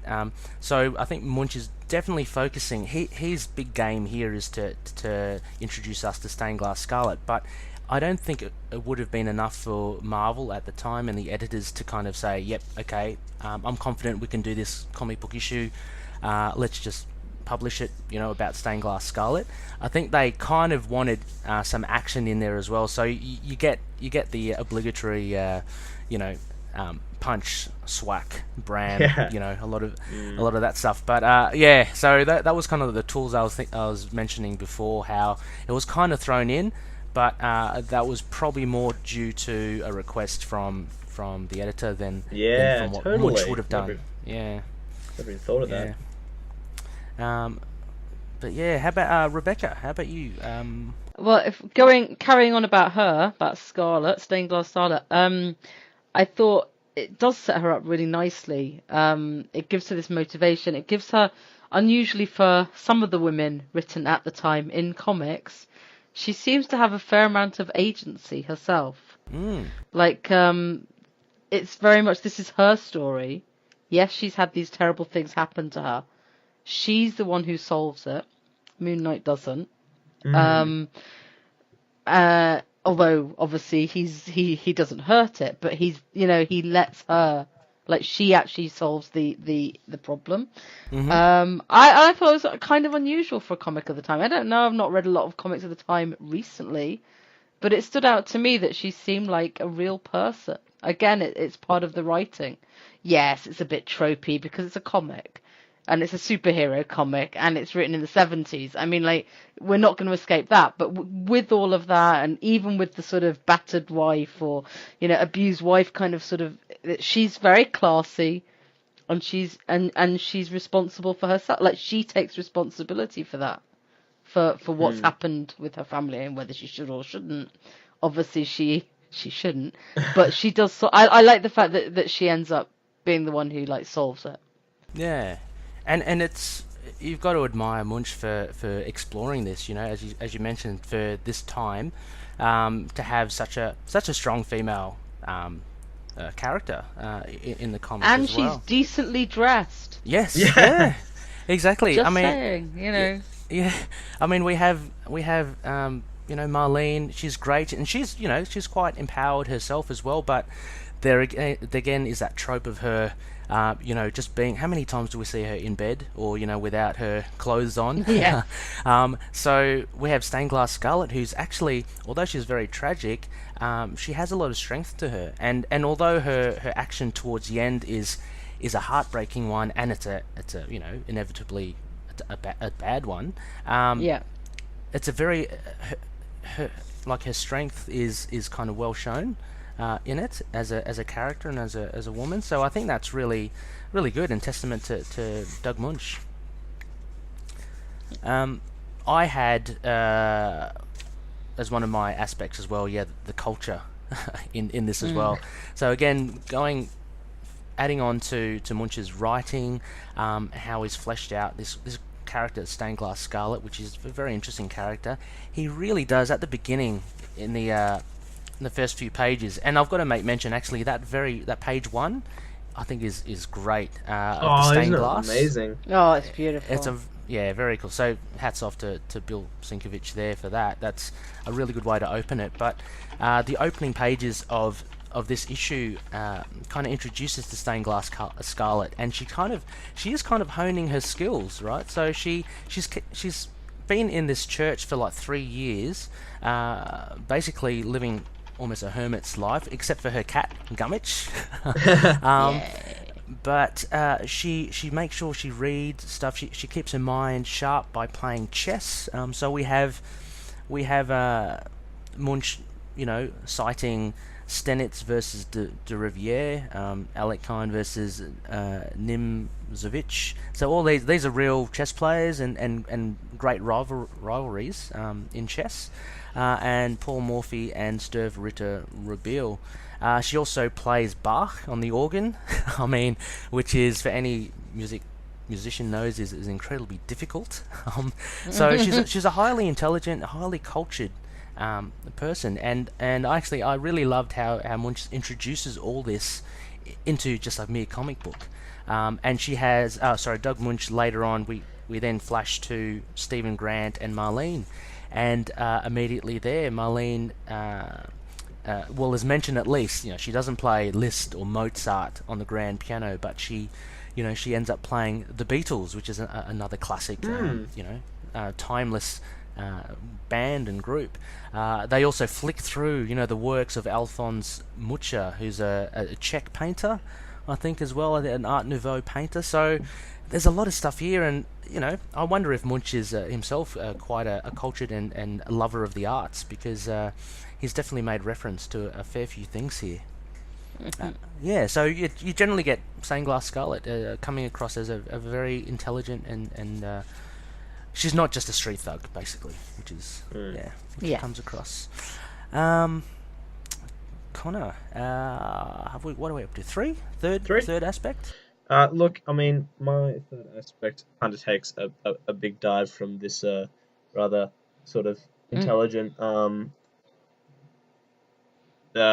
discussion we're having, and I'm just going to call Moon Knight the cheek machine in this issue, because he has some amazing lines. Just every time Moon Knight has to make a snarky comment about something, I wanna pull up some examples as we're going through. I just absolutely love. Just I don't know. We haven't really seen this in the Morpheus issue we've seen before, but I'm loving the stupid dialogue of not so fast, boys. This doorway is becoming quite a busy place, and she's not the only one who knows about your hideout, but you are the only ones going on ice. Yep. Yeah, he does get some good ones. He's a smart talker, isn't he? He's not the brooding dark character that we kind of see later on. I think that she takes the brooding dark role. Yes, this that's and true. He gets to play. He gets to be Playboy. Yes. She one-ups him on that one for sure. Yeah. Rebecca, what have you got for the third aspect? I just thought, to me, it seemed that this was one of the ones that if I wanted to compare Moon Knight to Batman, this is one of the ones I'd pick. No, not because I'd be comparing him to Batman himself, but it read very much like the Batman Detective comics. Oh, okay. In that it focused in on the villain of the piece, or who will become a villain, and he's just got this very adjunct role where he's kind of investigating what's going on, gets involved a little bit, but even at the beginning, like even opening on Stephen and Marlene is very Bruce Wayne-y. So it's just like, I would never, because I actually don't think he's very like Batman at all, but it did remind me of like growing up reading the detective comics. Like where he's doing that, it just had, and also some of it. I think everything we're saying about the writing, the kind of noir aspect, has that kind of Batman in Gotham City vibe. Didn't Munch he wrote a lot of detective comics? Yeah, right? he did. Yeah. So I think he's cutting his teeth here and then using it later on, or vice versa. It was one of the first Moon Knight comics I've read in a long time, and talking about going back and reading all things where I've been like, I do see a little bit of like, and again, none of it was to do with whether Moon Knight's like Batman, but it was to do with this whole world of Gotham, and it just seemed like I could have put Bruce Wayne and Batman into that issue, and I would have probably got almost the same out of it. Gosh, you're right. Apart from Frenchie as Robin. Yeah. Like the Mooncopter, the Batcopter. Yeah. And it's weird because I've never read a Moon Knight comic where I've so sort of come back and thought that and gone, oh, maybe there is a little bit, but I don't think it detracts from it. I just think they're very. It's more that this is Munch writing more that style. And it just so happens that this issue as well, like there's no mention of Khonshu right. I'm or taking Egypt. it out exactly. There's none of the. There's only the briefest passing of like different personalities as well. Yeah. Like when she says, "Who are you going to come back to me as?" But you could just as easily see someone saying that to Bruce. So it's just everything about it from like the sort of rich one of his personalities onwards. But it's just a little throwaway thought, not a... No, that's it's it's a good one. I my third one was more about Stained Glass Scarlet's guilt as well, how that kind of drove the whole story. As you mentioned as well, like in the detective comics, it's focused on the villain or the adversary, and this one was very much so driven by Stained Glass Scarlet, but it's kind of bookended at the beginning. You have her kind of living a solitary life, and then reflecting upon the names you get of Mad Dog, Fasanera, of her role there, and then at the end, where we end up in the church again, it's her guilt at inevitably shooting her son that she has to do, because if she doesn't shoot him, he'd basically shoot her, because he's a bit crazy. But yeah, so I found her guilt just the main driver for this, and it made for a very different issue, because Moon Knight was kind of secondary to this, and he pretty much I don't know, I won't say that he was kind of like the representative of the reader, but he kind of took us along, to her in the end, but it was very much a Stained Glass Scarlet story at that. I did love almost the motif of stained glass. It almost seems like the stained glass itself is broken memories that, pieces of our lives that, almost when shined upon show us who we are. They're almost like the most key parts of who we are. And that point also about sort of being a one-off issue, I do love it when they take that, where they sort of take the idea of a character and introduce a different part of the world. I bet someone could think of 100 different examples, but one of the most recent, the current Deathstroke run by Christopher Priest, issue 11, Chicago, was an issue like entirely about sort of just gun control, with Deathstroke sort of being around that. And I think those issues are so memorable, and why this issue stood out. It just makes the world feel so filled, and it lets these creators on a big tube book where almost the sort of the stereotype is you get in, you have to follow the rules, and they sort of explore their creative identity. Definitely. And Connor, for your last aspect, I see you do tie it to another reality. Yeah. One thing that really stood out, quite touching at the time, I imagine, but kind of jarring now. This issue that I ended up searching up, and I see you did as well, Ray, that this issue was a week before the 1-year anniversary of John Lennon's passing, and there's an entire page dedicated to Marlene and Stephen playing the piano, and Marlene goes to play a song written by John Lennon, I imagine, and then they both sort of break out in tears remembering his passing. And reading it the first time through, I went, like, that's super melodramatic. Like, it always kind of made me laugh, but I knowing the time, it's quite touching, actually, and I just thought it was important to bring up, just because, obviously, Munch was probably quite afflicted by that death, as plenty of us are, with plenty of creators, I imagine, passing. Yeah, it must have rocked the world, and being just about a year after it, still fresh on a lot of people's minds, but yeah, akin to, I don't know, I guess Princess Diana, I reckon. I remember that kind of, everyone was massively shocked at that. So similar with John Lennon, such a massive creative figure. Or last year, there was a Bowie reference in Spider-Man. They managed to get him very quickly after he died. Yeah, obviously it wasn't as big of a shock. I guess it was a shock, but people knew. He wasn't shot like John Lennon. Died in an accident like Die. But in Amazing Spider-Man, they sort of, I think they may have changed the song he was singing. Did it really quickly and had him sing a Bowie song. It was very sweet. And I think other comics managed to get Prince references in last year as well. Yeah. Okay. There you go. Did love the pop references in comics. They're pretty cool. Sign of the Time, but it's great. It's good. You can kind of it's kind of like a catalogue of the history.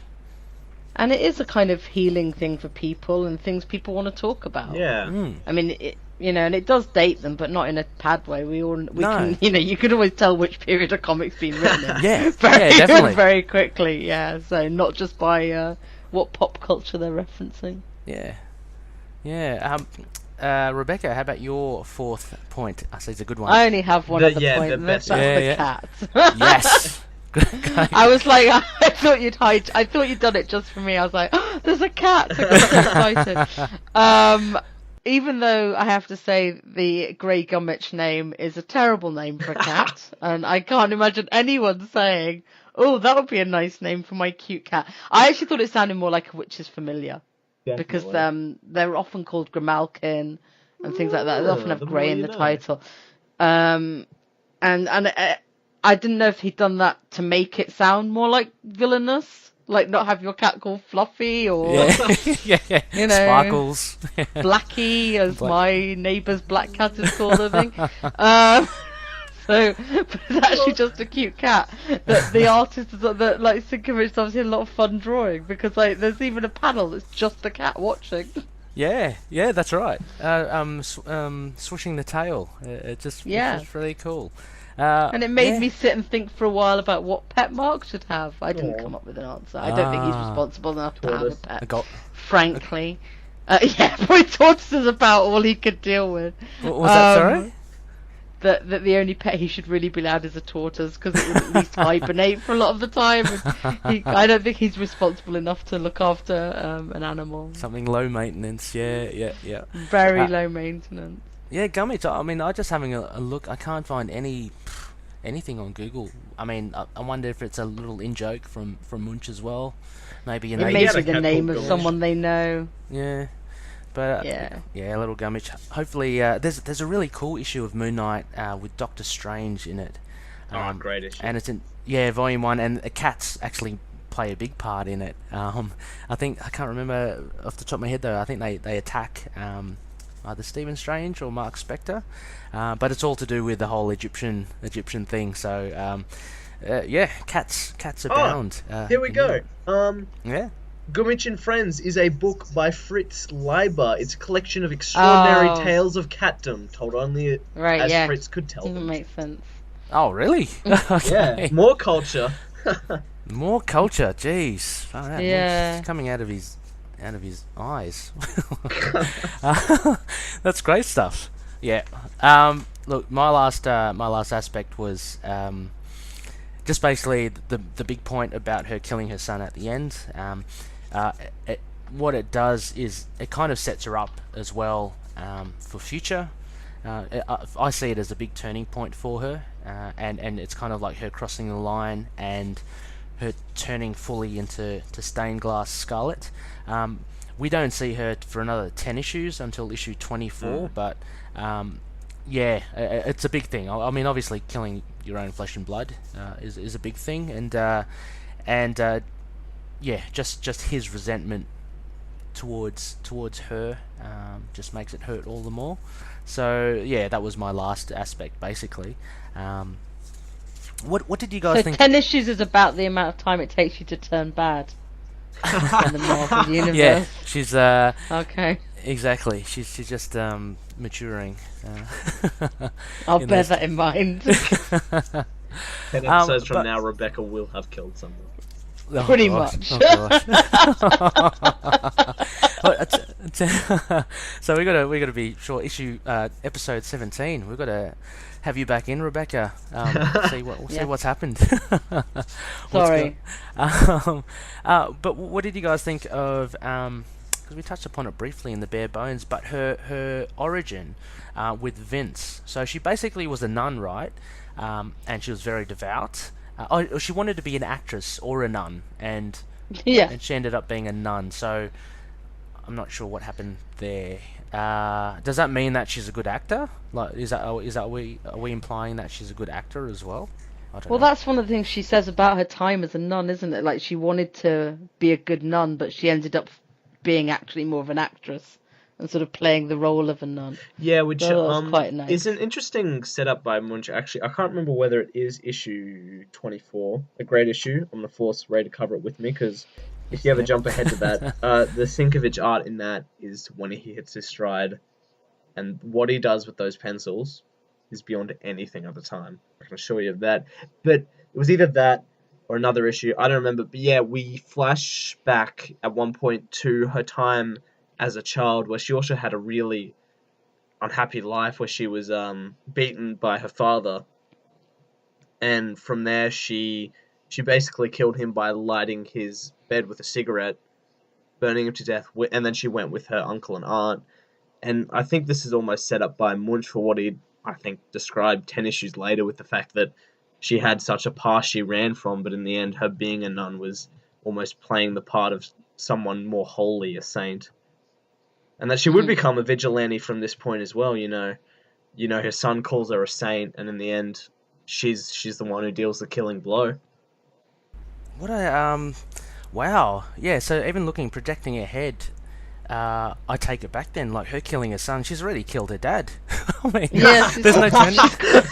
She's quite practiced. Yeah, she's it's just old news for her. Far out. Okay, okay.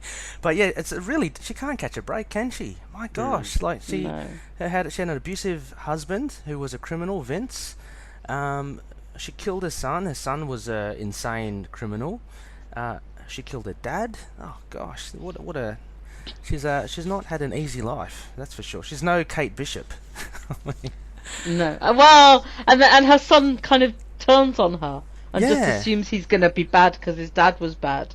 Which that seemed to be the biggest leap for me. It's like, my dad's in jail. How did you think I was going to turn out? And it's like, well, actually, even she says it in the comics. She's like, well, I'm your mom and I'm not. Although, you know, she wasn't saying I've killed your granddad, but you know, like, she kept that close to her chest. She didn't fair reveal play. that. Maybe their son was doomed to turn out this way. Oh gosh, what a tale. That's a funny point, Connor. Bringing that up, more of a dark past. Oh my gosh. Yeah. So, yeah. Well, other than that, I've just got a couple of notes. So it's essentially, obviously, an origin story, Stained Glass Scarlet. As you mentioned, Connor, it's like nearly a year to the day to Lenin's assassination.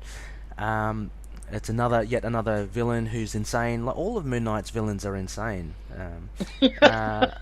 I never noticed to be honest, quite a lot of villains are generally. Oh, just, I think the difference is in Moon Knight's case, so's our hero. A little bit. Yeah, that's true. I mean, you have the diabolical villains that are... But I never noticed it before. But, you know, Morpheus, driven insane because he can't go to sleep. You got, you know, Mad Dog and Stained Glass Scarlet. Essentially, both of them are crazy. But yeah, you're right. I guess all villains are crazy in their own way. Well, but quite a lot are, yeah. Yeah, I'm just trying desperately to think of non-crazy villains. I'm thinking Doctor Doom. He's pretty crazy, isn't he? Thanos, yeah, crazy. Well, he's not normal. He's not. No, exactly. Megalomania maybe somewhere in his psychosis. Who's the Iron Fist villains? You got the Steel Serpent. It would probably be people. It'll be people like Kingpin who aren't insane. Yeah, just evil. Yeah, so you get like just pure evil people. Yeah. Yeah. I mean, it does happen. It's just not because you're in the superhero world. Yeah. A lot of the supervillains are going to be a little bit nuts. A bit crazy. And they're certainly mostly sociopaths or psychopaths or whatever. Yeah. So. Yeah, it kind of takes the gloss out of Bullseye and all that, doesn't it? They're like, you know, he's crazy. Well, who cares? They're all crazy, aren't they? So. Well, to be fair, to go off and be a supervillain, like I said, you have to be a little bit of sociopathy or something generally. Yeah, true. In your makeup. So yeah. For sure. Who's I think the issue between this, we covered issue 12 and this was issue 14. Issue 13 had Daredevil and it had the Jester. So another crazy one as well, but he's more of a Daredevil villain, so we'll leave it at that. The other notes I had was the Mooncopter looks just terrible. I don't know if you guys liked it. I thought the design was hideous. God awful. I wonder who designed that. As you say, Connor, if Sienkiewicz hits his stride in 24, I'm hoping the Mooncopter's a lot better there. And Moon Knight survives. He got shot, right? He got shot towards the end here. Is he at this stage? He's not wearing Kevlar or any. Well, he never mentions it. Yet he manages to stand. You know, stay upright, and there's no bandages or anything after that. Marlene gets him and off he goes. So a little oversight there. I mentioned before the sacks of cash. That's hilarious. I love the sacks of cash. I know, and like it even appears at the end as well, next to the the jagged body of Mad Dog. In between his legs. Cash. No, next to his legs. Yeah. Next Bang. to his yep. And Gummidge the cat. So, what did we think of this issue, guys? Crescent Dart ratings. Rebecca. I really liked it. I'd probably give it another 3.5, 4. Yeah. Oh, that's pretty decent. Yeah. Yeah. I mostly for the language and the atmosphere. Yeah. And the story was like, but just everything about it. I mean, it was fine. Yeah. But the just that the poetry of the writing and the setting of the scene, the introduction of a new character like that is pretty stunning. And it was a good issue to put side by side with what we had just reviewed before, because that was very art orientated, and this one, being very, very much the writer under the spotlight here, Doug Moon. So, yeah. How about you, Connor? Yes, I agree entirely. With that.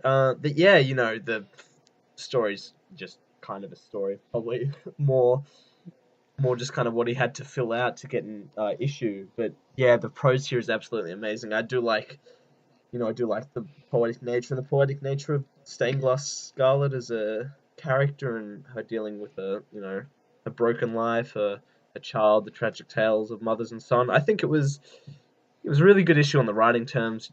The art doesn't really get to shine, which I really gonna get Ray into post issue 23 when I can talk about those. They're on my mind all the time. Sinkovich art. But yeah, I think with that, just kind of, I probably would give it 3.5 out of 5. It's this amazing poetic story, but I feel like just misses a bit out on not having that art. Kind of an okay story. And the Mooncopter is the worst thing I've ever seen.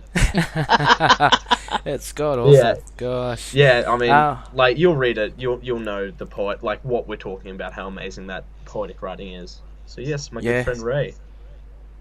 Yeah. I'm again just trying to think about the previous issue that we reviewed, which was the Morpheus one, which was a couple of episodes ago. I would give this one, Morpheus was pretty cool, and is very different because it's very much character and power based, which is kind of all your comic book kind of indulgences in one. This is more kind of cerebral, in the fact that you've got such a such a different character in Stained Glass Scarlet, and she's just very like ordinary and real in the sense that she's not like a mutated, nocturnal monster.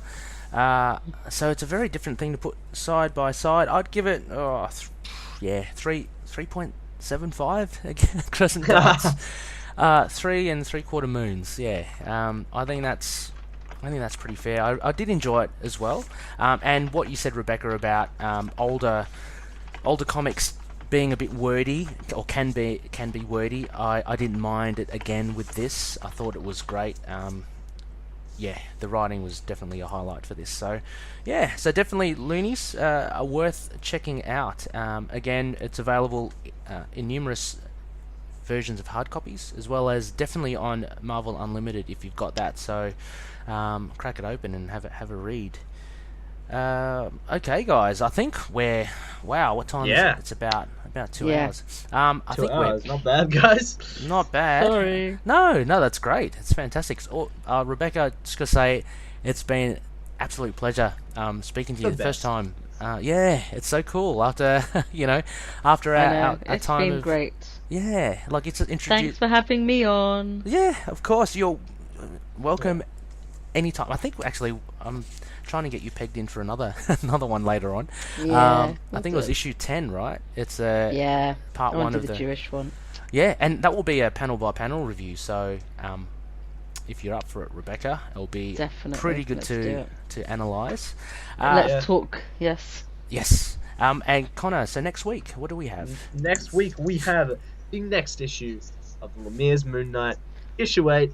Sure, it'll be just as mind-messery as the last. And we're going to be doing a cool issue, Heroes for Hire, issue 1 by Dan Abnett, great writer. I didn't even know this run It's so existed. good. Oh, really? Yeah, you read it? You read this one, Rebecca? Yeah. So, of course I have. It's Heroes for Hire. I didn't even know it existed till 2 weeks ago. Did when you Ray not was see like, Iron Fist is in it? Yeah, Come true. on. That should have been the dead giveaway. No, yeah, I think Connor and I, we haven't read it, so looking forward to reading it. Actually, Yeah. Good run. is it a? There we It's a go. number one. It's easy to jump into, Yeah. right? Yeah. Okay. It comes straight after Fantastic. Shadowland. So. Oh, okay. Cool. So that's about it. Thank you so much, Rebecca. Thank you so very much. You can find us on email at moonknightpodcast@gmail.com or hit us up on our website at www.intothenightpodcast.wordpress.com. We're also quite present on Facebook, so we have a Facebook page, facebook.com/ITK Moonknight, and we also actually have a group where all our much beloved loonies are chatting away and commenting on facebook.com/groups/into the night. Also on not iTunes, also on Twitter at ITK Moonknight, and we're also on Instagram and Tumblr, and a new addition, we are now on YouTube as well. So I actually got a comment from someone saying thank you for posting up on YouTube. Yeah, it makes a lot more easier listening. So I'm glad. I'm glad that's working. I'd also just like to give a shout out to Mr. Moon Knight on Instagram. His name's Lewis, and he's been great on the Facebook group as well. So we've been chatting away. And he's got a fantastic Instagram account. So Mr. Moon Knight, look it up, and it's got plenty of Moon Knight merchandise and Moon Knight comic book covers there, just posted up in general. We're also just good. You can hear us on all good podcast catchers. So just type in Into the Night with a K, and we should pop up. Any last words, Connor? Oh yeah, Rebecca, is there anywhere you want to plug? She's active in our Facebook group.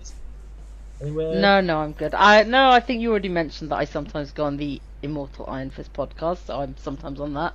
But no, I'm quite happy just chuntering away in Facebook groups. So excellent. Also, actually, just finally, I wanted to shout out as well. We got a shout out from Serious Issues, which was pretty cool. There was a Q&A. It was a Patreon episode, and the gracious hosts there, Levins and Siobhan, gave us a bit of a shout out. So, if you're up for some really good comic book podcast, look no further than Serious Issues. They really know their stuff. Rebecca and Connor are active admins there as well. So please check it out. yes, double thumbs up. Double thumbs There we up. go. Alrighty. Okay. Well, that's it from us. Thank you so much again for listening. And I guess I'll throw it to May Khonshu protect us from the denizens of the night. Catch you later. Bye. Yay, bye.